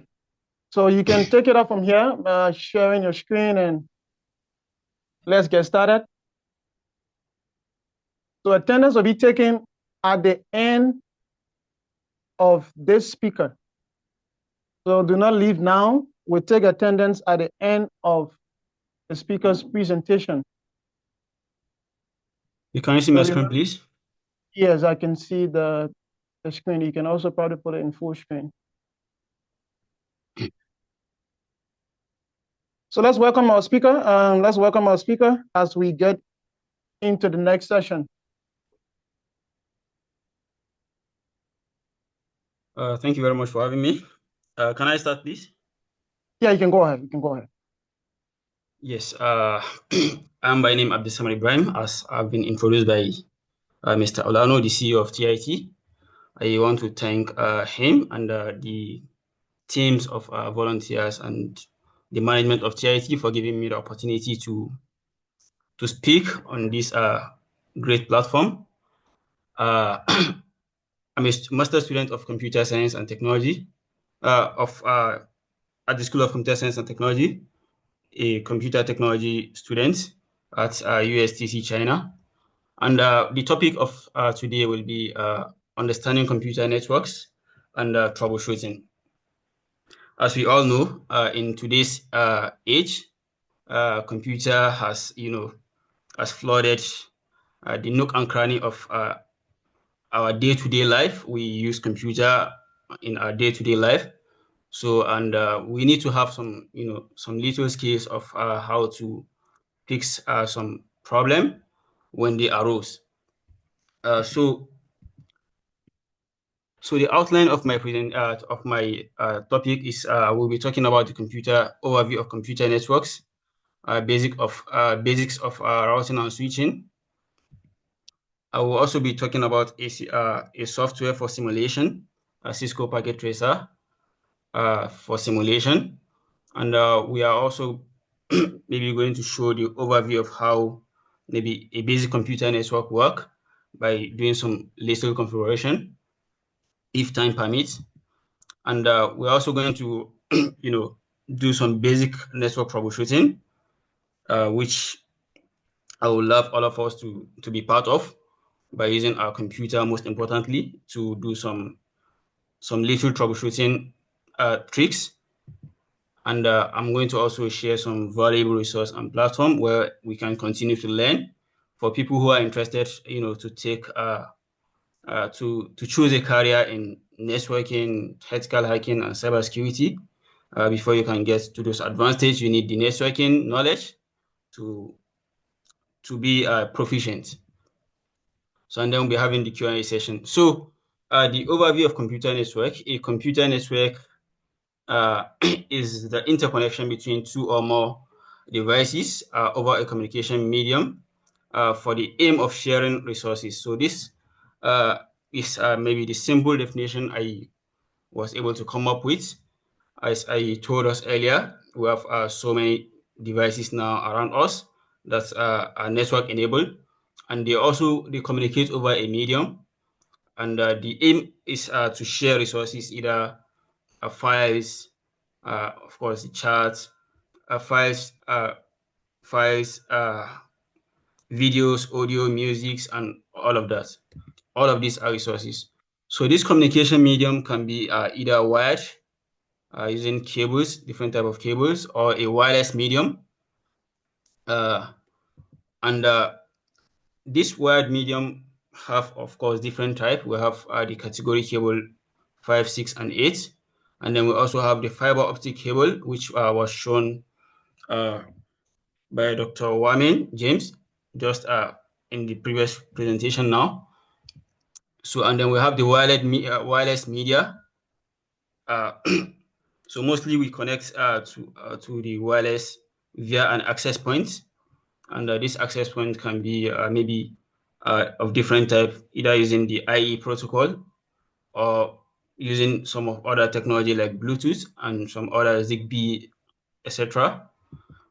So this picture here is showing a category cable that is being plugged to a network-enabled device, probably an access point or a switch. So, and it's used, for communication between two or more devices. So, and here we also have the fiber optic cable, and this cable also it can be used as a wide means of communication. So I'm just showing us the picture as I've explained. I talked about them just in a moment now, before now. So we also have network devices. So, and these network devices include some of our devices we are using to connect now, either our phones, our laptops, and some other devices. So we also have the switch, the access point, and the router. All of these are network devices, and they are major components of a network. So we also have some others like the server, the modem. All these are network-enabled devices, and they help us in our day-to-day life in this 21st century to be able to, to communicate across, different region, country, and continents. So we also have a type of computer network because this type of the computer network is, of course, divided into different types. Like we have the personal area network, or the wireless personal area network. This network can be, built using peer-to-peer, where we have a computer, where we have two computer. You can use a cable to connect them together using Ethernet cable or maybe some other form of connection available. And it has no central device. This type of communication has no central device. So we can also have a laptop to laptop communication, for example, as a type of personal area network. We have a laptop to phone using some cable. We also have maybe some phone to phone communication. And we have the WPAN, like using Bluetooth, file share, and Xender. All these are type of wireless personal area network. So it means for us to build a personal area network, maybe I have some file to share with someone, I can just turn on my Bluetooth, and then we can use the wireless personal area network to share the resource. So, and showed this picture. I used the Cisco packet tracer to just design something simple, using a cable to connect maybe Ibrahim laptop to Abdul laptop by trying to share some resources. So we also have the local area network and the wireless local area network, whereby we have various network-enabled devices connected via a central device like a hub, bridge, and switch. So this is maybe a pictorial, an image that I also designed, a simple image of this laptop being connected to this switch. And this other one is also connected to this switch to share resources. So this type of network is usually built, within a small geographical location, maybe like an office, a home network or an office network. So we also have the campus area network, or the wireless campus area network. This type of network are mostly used by large organizations, university campuses, public institutions that have branches in different places, and they intend to build a network, that is only accessible within that organization. So I also, show a simple maybe diagram of how this network can be built using a Cisco packet tracer, where we have the IT department, HR department, the computer and IT department can be connected to this switch, and the one in HR department can also be connected to this switch, and the two of them can be connected, using a router. So we have, the metropolitan area network, which is a type of network that spans, across the city, mostly being used by, probably commercial banks, and most importantly, internet service providers. They also use the metropolitan area network to connect, their base station or maybe their communication centers to one another. So, and we have the last one, which is the wide area network, and it can also be called network of networks. And one of the example of, or the most prominent example of wide area network is the internet, which we are using now. And so we have a category of network also, because not only building the network, this network has, maybe due to this category, they have some limitation. For example, the intranet is a type of, a network category whereby an organization builds its network, and resources in that, organization can be shared across that network. For example, university network. So if in a university network, we have different departments, of course, and these departments, they can have some file resources to share among themselves. So without having access to external network, maybe their external link is down, they can still share resources. So the network, will always have uptime, and they can always share resources among themselves. Then we have the extranet network. So an extranet network, a typical example I can give, because of course I'm a student, is if you intend to access resources from maybe publishers, journals, and you have to connect maybe to the university, network. So the university network subscribe to some resources from that publishers, so so that you can access those resources. So them subscribing means they don't own the network you are accessing the resources from. So that network you are accessing the resources from is extranet to you, and that organization has no power over the extranet network to them. So it means the university has no power over the publisher's network.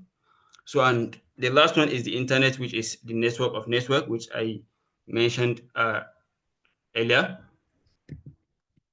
So for us to understand the concept of network very well, I'm going to be very brief. Of course, the field is broad, and 1 hour, maybe 50 minutes will not be enough to cover everything. So I'm just going to talk about the first 3 layers of this network, and what are those things that happen between these first 3 layers. Okay, I'll be starting from the down, because I'll be starting with the physical layer, data link layer, and network layer. Those are the things I'm going to discuss in this in this section. So the physical layer is the layer whereby we have whereby standard is being created. This OSI, sorry, it means organization of inter-network standardization.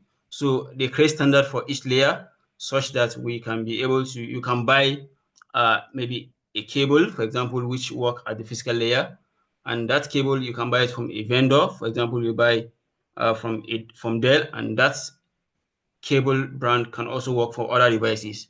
So if this standard is not created, we can you can only have maybe buy HP products for HP, okay, such that you have for example, you intend to, for example, a computer is being built by HP, so every resource in that computer will be owned by HP, and it can be compatible with other devices, which is very bad. So they create standard, and cables, fiber optic, Ethernet cables, all of them work at this layer of the network. Then we also have the data link layer, where communication, the first layer, this first stage of communication happen, whereby the bits numbers, the communication in the physical layer happen in bits, but at the data link layer, the bits are converted to frames. So, and these frames will be transferred between one device to the other using the MAC address of the devices. So, and the network layer is the third layer, where the routing take place, and for data to be transferred between one device and the other, it has to have an IP address. So, and this IP address operates at this layer. So I think these are the little the little I can say about this OSI model is more broad than this, and the time won't permit me to talk more about this. So let's talk about the physical address that operate as the data link layer. This physical address is the address of our device. For example, my name is Ibrahim. For you to call me, you call me by my name, which is Ibrahim. Same with your device. Each device on the network has a MAC address. Okay, so, and for that device to be able to access other network or the internet, it's of course its address will also, this address will be the name it will be represented on the internet. For example, have you ever wondered, when you access some website, you'll be told, oh, you are using this device to access this website? Has anyone ever experienced such thing?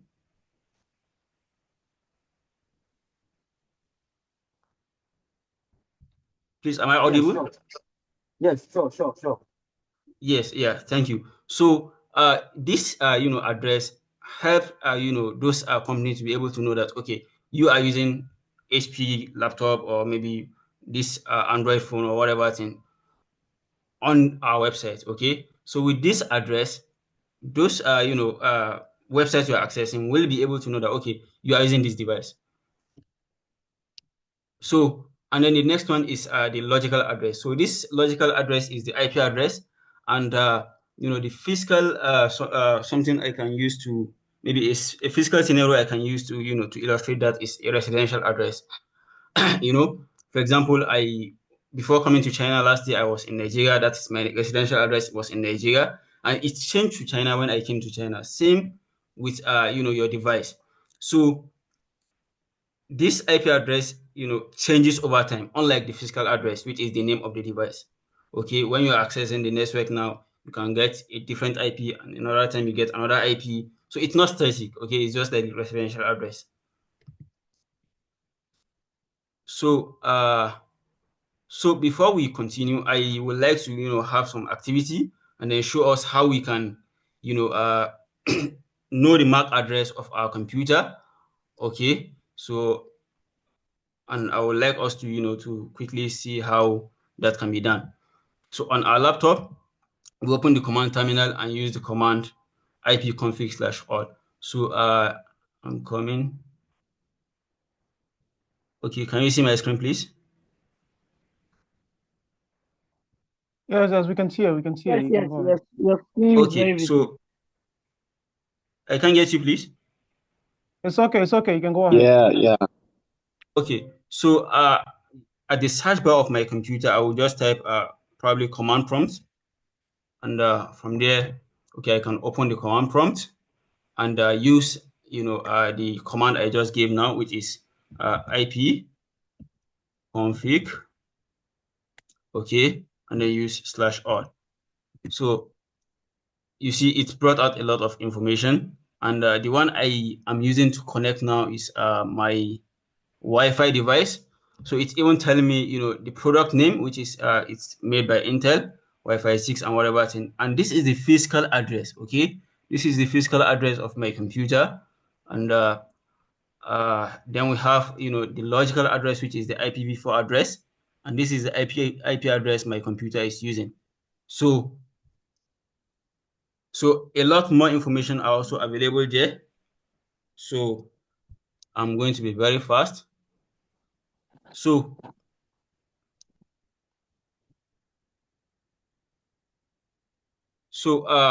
let's quickly talk about basic of routing and switching, and we are going to talk about their definition. What is a switch in the first place? Switches are devices that connect all computers, printers, and other devices within the local area network. Of course, they use a MAC address to communicate on the network. So, and what is a router? A router connects different network together and decide the best path for sending data. For sending data. So IP addresses are used to send packets across the network. So I'm also going to talk about the overview of Cisco Packet Tracer, and the reason why I chose this software is Cisco is one of the biggest networking company in the world, and they provide they built this software for us to be able to practice and then improve our skill over time. So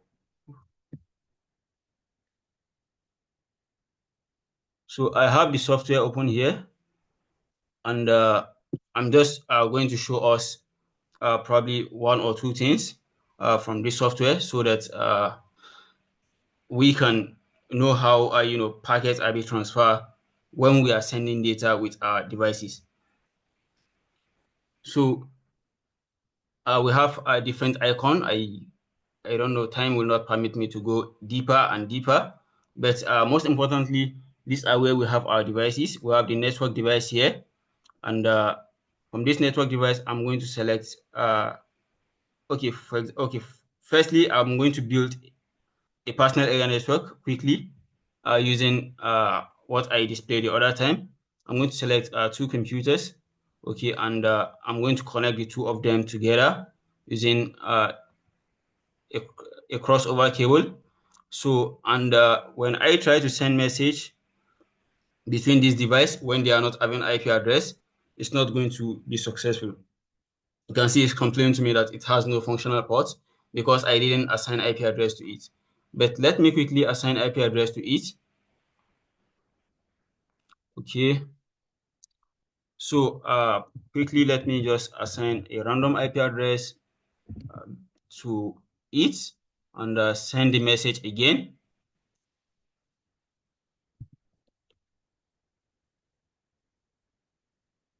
So after assigning IP address to these two devices, let me quickly send a message again, and you can see we have successful here. Okay, we have successful. So it means for efficient communication between within a personal area network, we must have this device must have IP address. So quickly also I'm going to build a small office network also using a device called switch. So I'm going to select a computer here and another computer here. Okay, so in building this network, I'm going to connect these two devices together. I'll connect this port 1 to this computer 20 and connect this also to another computer. So also, if I try to send packets between these two devices without them having IP address, it won't also be successful. Okay, it said it has no functional port because the two have not been assigned an IP address. So let me quickly assign an IP address to them also. And after assigning IP address, let's see what is going to happen.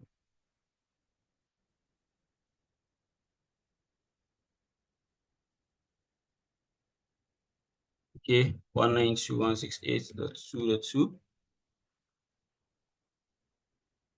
So let's send the message again, and we have successful now. So when you have probably in your office you have maybe several computers. So and you're having some issue with communication and whatever thing, it means you should check the IP address and whatever thing to fix to make sure that this device can communicate across the three layers: the physical layer, the data link layer, and the the network layer. So and that's the essence of assigning IP address to these devices. So so also, okay, let me go back to my PPT.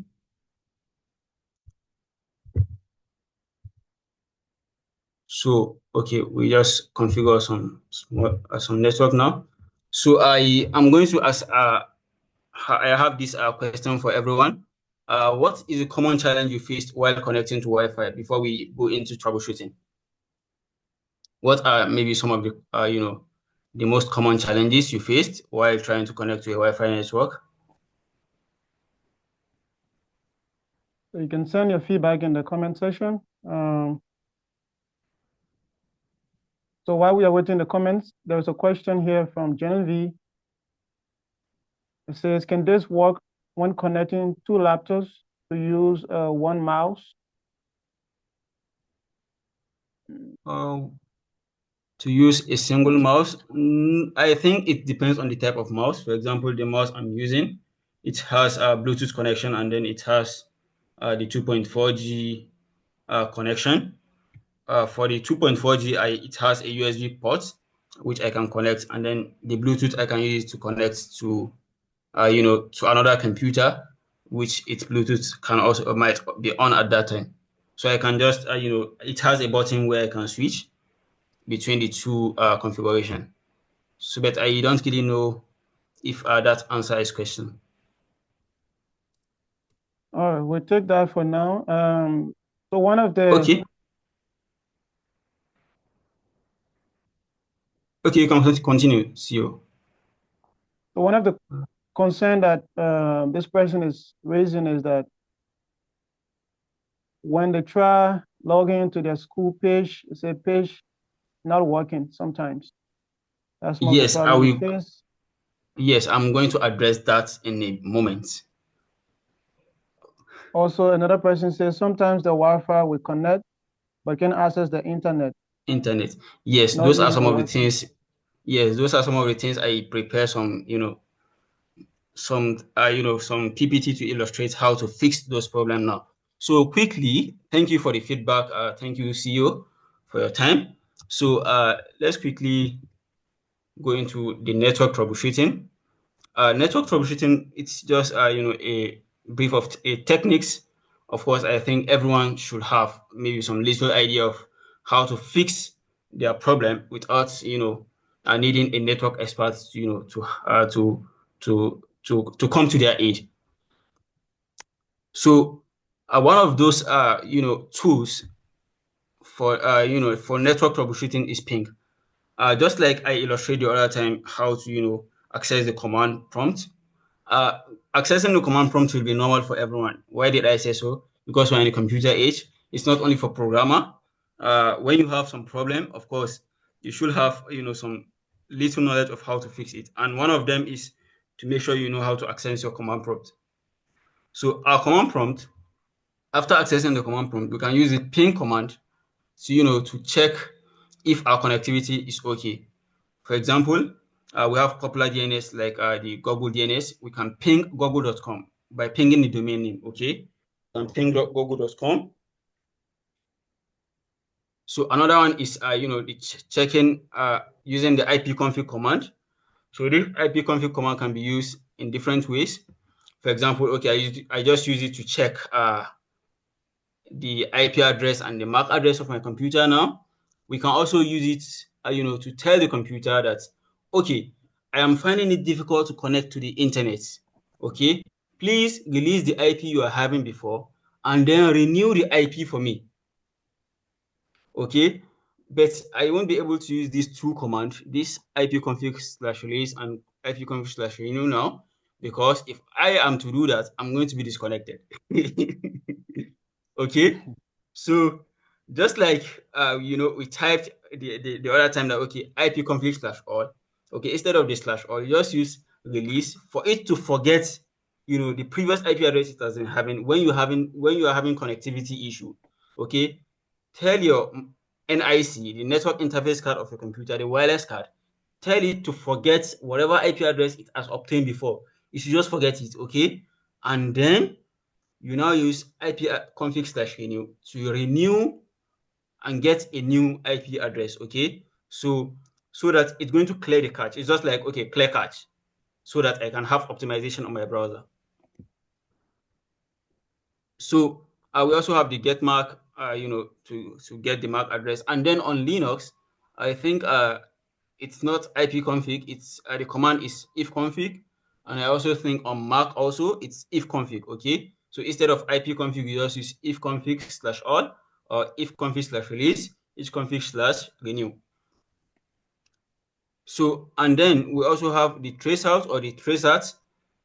This is commonly, this command is commonly used, to know the number of router you are connected to before you get, to your destination. For example, I can, type in traceroute to google.com, and then it's going to give me the number of, router I'm connected to before I can get to google.com. So that on Windows computer, it's not a traceroute, it's traceout, okay? It's traceout on Windows computer. So we also have the ARP, the address resolution protocol. This is a bit advanced. We also have the NS lookup. Dr. Weamie talked about the domain name the other time. So there's a command for you to that you can use on the command terminal to know the domain name of to know the IP address of different domain name. For example, I can use NS lookup tit.com, tit.org, and then I'm going to know the IP address of tit.org website. So you can also use this command netstart as the command to know the network statistics. That is incoming traffic, outgoing traffic on your computer. Use the netstart command. And then to access a remote device, we can use the telnet or SSH. This is also a bit advanced for configuration. So for the ping, ping command, okay, I'm just going to talk about the two commands I highlighted before. The ping command, when I'm trying to connect to the computer, to the internet, and I'm finding it difficult, the very best, domain name I should use is to ping google.com. For example, here, I ping google.com and I got a reply, okay? So for a successful ping, we must have packet sent plus packet received. So when you ping, it's sending some message, to the Google server, and then the Google server is going to reply, is going to reply your computer in milliseconds. You can see I have the reply time to be less than 1 millisecond. So it means how fast my internet is. It's not even, I think the second packet use only 1 millisecond. So it means my internet speed is so fast, and it was able to get to Google. My device was able to get to Google server in less than 1 milliseconds. So that's super fast. So, and also it also give you the IP address of Google, which of course we're only talking about troubleshooting. So when you are trying to connect to the internet and you're finding difficult, just go to your command prompt and ping google.com. So if it's not pinging, then let's see what next. We should do next. So if it's not pinging, you just use the command ipconfig /release, okay, and then you come back and use the ipconfig / renew. So I told you earlier that I can't do that because if I do that now, you can see I even make them to be red. If I do that now, I'm going to be disconnected. So that is why I can't do that now. So, but some of the results I got, I did the experiment before now. When I use ipconfig /release, okay, it release, you can see all the addresses on my computer are empty. Okay, all of them are empty except the VPN, which was active, because I'm in China here. We have to use VPN for sometimes. So, but you can see all the response were empty, and it's forget about the previous IP address I was using. So when and then it disconnect me from internet also. You can see it said no internet. So at that time, it also disconnect me from the internet entirely. And after renewing, it's my wireless card, okay, wireless LAN adapter. You can see the Intel R. It got a new IP address, okay, of 192.168.0.101. And I think that's what I've been using up till now. So common Wi-Fi problems, I categorize them into two based on my my own little knowledge. And we have one of the problem is Wi-Fi with login page problem, which Wi-Fi with login page is one of the the common connection, but sometimes we have issue while connecting to them. Most importantly, when it's using a radio server. A radio server is a server that is being created by an organization to manage the user on the organization, whereby each user to some extent will have a unique ID and password to connect to the to the network of that organization before he can be able to access the resources in the organization in the internet, or before he can access resources outside the organization in the internet. So, and then the second type of common connection is having a Wi-Fi without a login page. So these sometimes you can find them in home network, or maybe some some organization that are not having large user, and they don't really worry about managing the user and making sure that the security of the organization is is enhanced. So when we have issue with with login page, I highlight some steps using my phone just this morning to see how we can resolve the issue. Same step apply to the computer also. Of course, I don't want to take much of our time, so I only did that of the phone now. So we just go to the setting of our mobile phone, and then we go to the WLAN. When we click on WLAN, we connect to our preferred Wi-Fi. Okay, so this is for Wi-Fi with radio server. For example, like my school network, it has radio server, and everyone has its details of connecting to to the server. But I use the guest because the guest is free, and I can just use my phone number to connect. So after connecting to your preferred network, you see then you click on the arrow here, and then it's going to take you to a place where you have a router. It's going to show you the IP address it obtained, and then you have this router. So this router is the gateway of the network you are connected to. Okay, and this gateway serve as the gateway that that will give you access to the outside network, for example, the internet. So if this video server is denying you access of getting to the internet, then you copy this address and quickly open your browser and type in this address on your browser. Are we following, please? Yes, we are here. Yeah, sure. We are following. Okay, thank you. So, so when you type the address on your browser, okay, it's going to show something like, okay, don't support this secure connection and whatever thing. It's going to make a lot of noise. Just, click on continue to site. And when you continue to site, of course, the network is having a login page. So it's going to take you to the login page. So I couldn't access the login page in my own case when I was done, okay? Because I already logged in, I think 4 days ago, and the login usually expire after maybe like 3 weeks or something. So when you get to the login page, this is just, the procedure. So I believe when you have this issue next time, you should be able to follow these steps and fix this issue. So it's going to take you to the login page. And then when you get to the login page, you just use your credentials to log in. For example, I'm using the free Wi-Fi of my university. I can just use my phone number to log in. And it's going to send an OTP to my phone number. I input the OTP there, and it's going to give me access to, the USTC network and the outside network. So that's all for the troubleshooting side. So for those who maybe find it interesting to choose this career path, because even the CEO also have some background knowledge, he's very, very proficient in this field also. I'm just one of his students.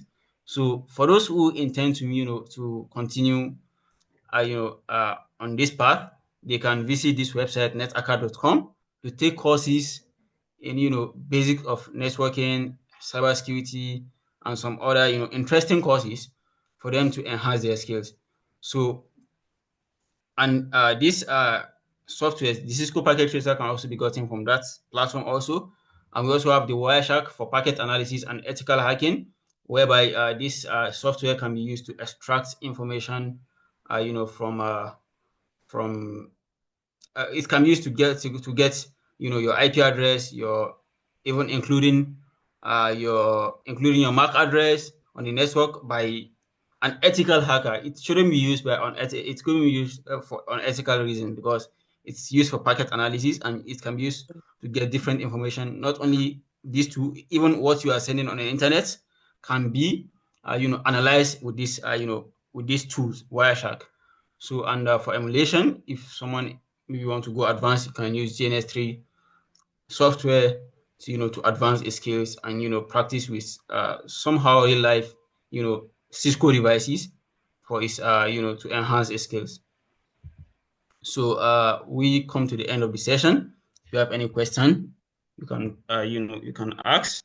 Although I finished earlier because I rushed a bit, but I think it's still okay.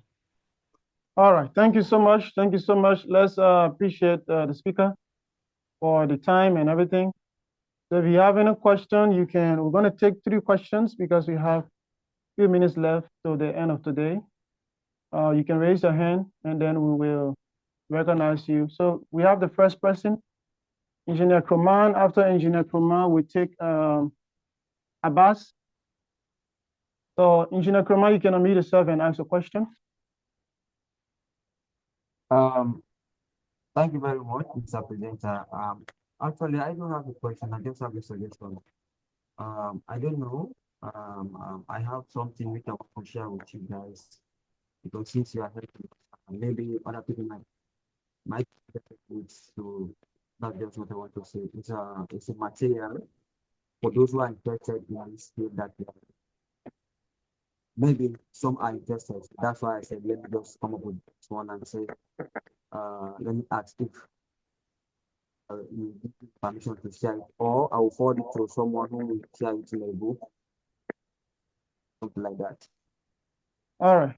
So you can, if it's related to this topic and stuff, you can share in the group, or you can you can share with you can share with me as well. Okay. All right. So let's get Abbas. Abbas, you can ask a question. All right, thank you, CEO. Thank you to the presenter, Mr. Abdulsamad, and to the other presenters. I just have a question. I'm not from the computer science background or anything. Usually, when someone is trying to, let's say, hack your devices or maybe your social media accounts or trying to log in, you get a message from them that your device or your account is someone is trying to access it from this address, this IP or maybe MAC address.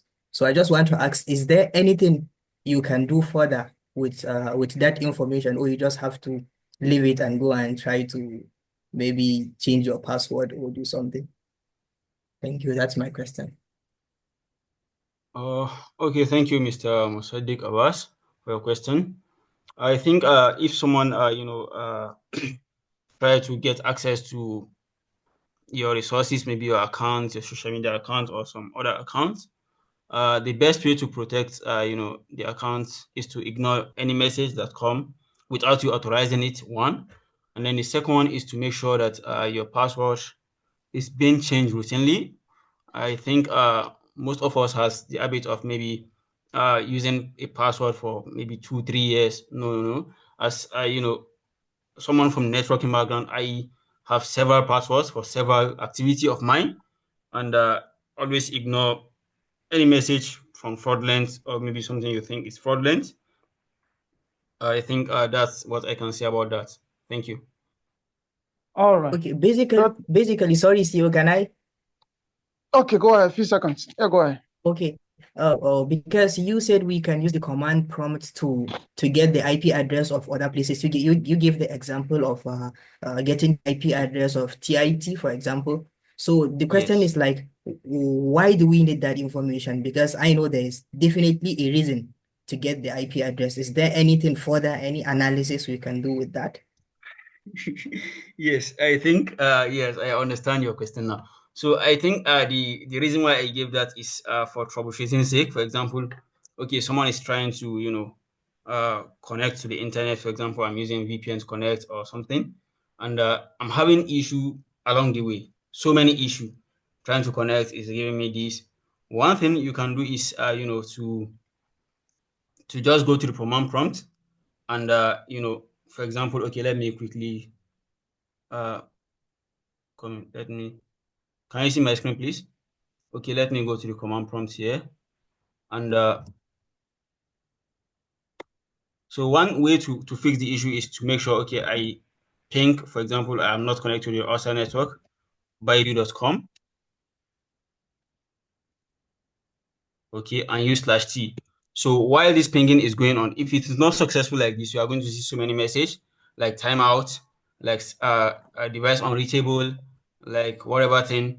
So until you get, when you are trying to troubleshoot, okay, we usually have issue with connecting with VPN most times in China, or maybe sometimes even some organization, when you try to connect to their network, you have some issue.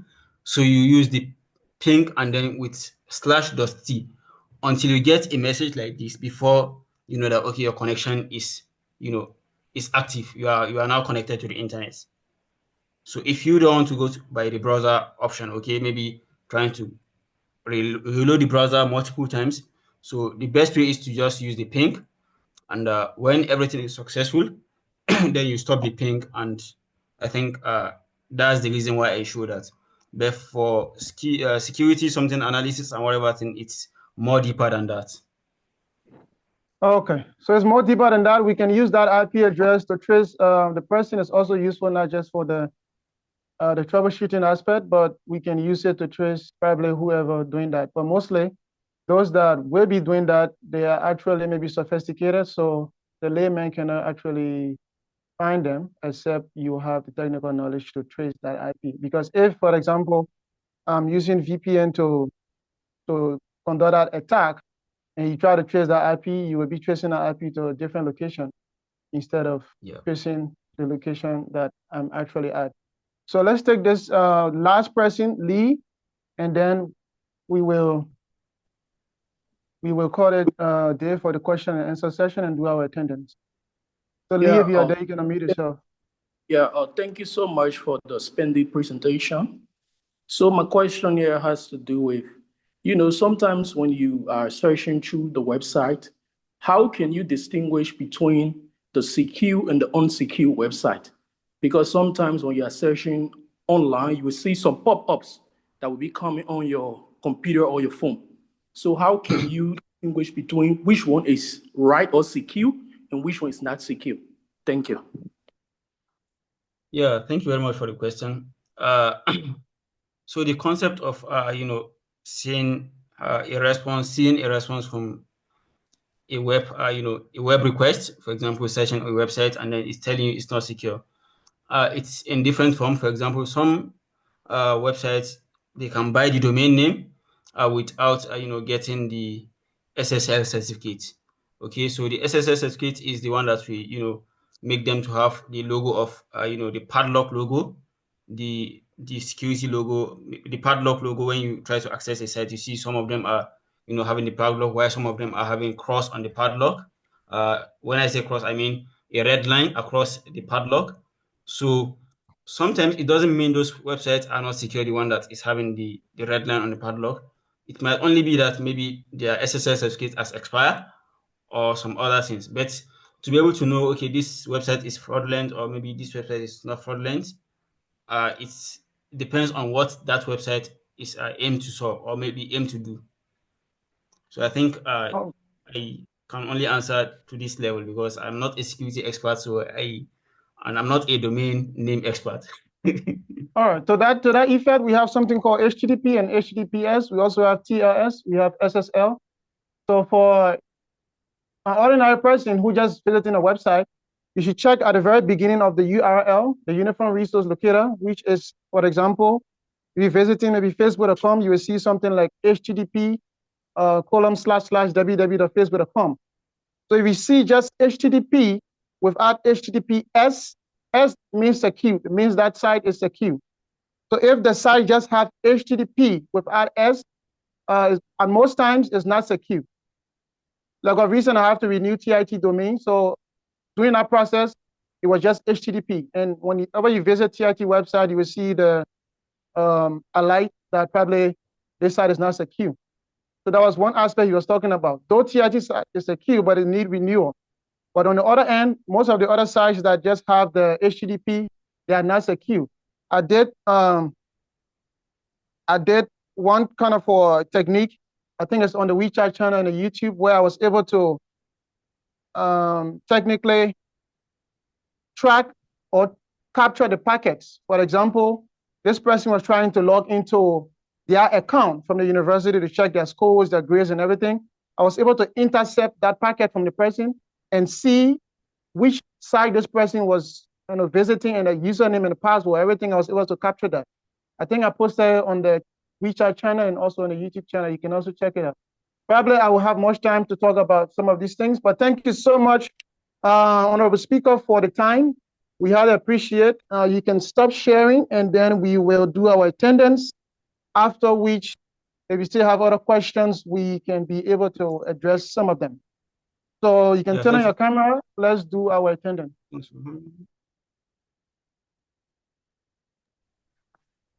Let's take our attendance for today.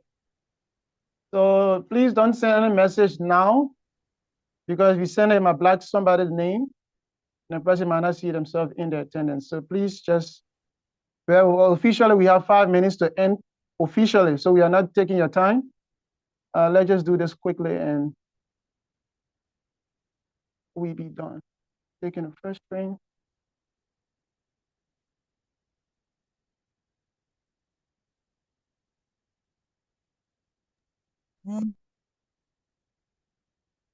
Taking the second one. So what happened if your video was not on and you try to switch it on, it will switch you to another page. So just, if you can turn your video on, it's also not a problem. I think some people said they have religious stuff to that aspect, they cannot turn on their video. So just make sure your full name is showing.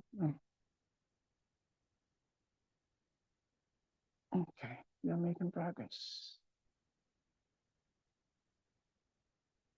So tomorrow we will get on another day with 2 other speakers on different topics.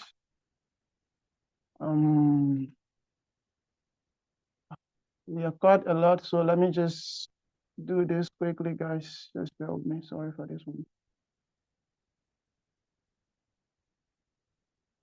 So if this is the first day, you have to attend the other days. If this is your second day, congratulations.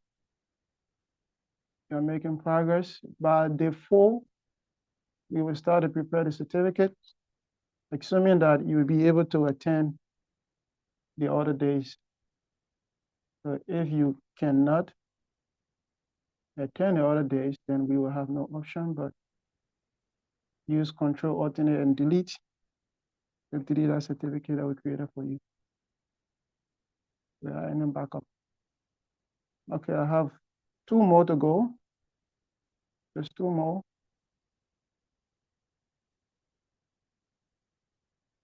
Two more to go, 2 more to go.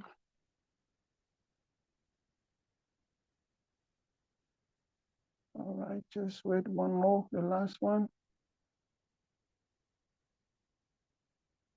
So please check carefully when the attendance is sent, because yesterday, some people thought they were in attendance, but then they didn't check the form carefully. Let me just do the backup for the YouTube, so that if you don't see your name, you can check the YouTube and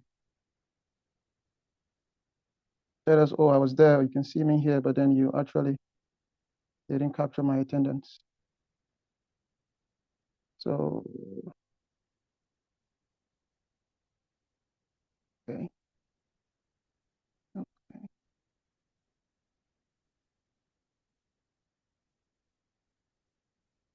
It's 30 seconds.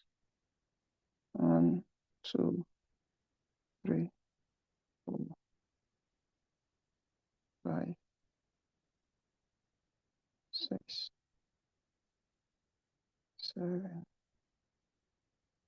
All right, thank you so much for today. Attendance has been taken.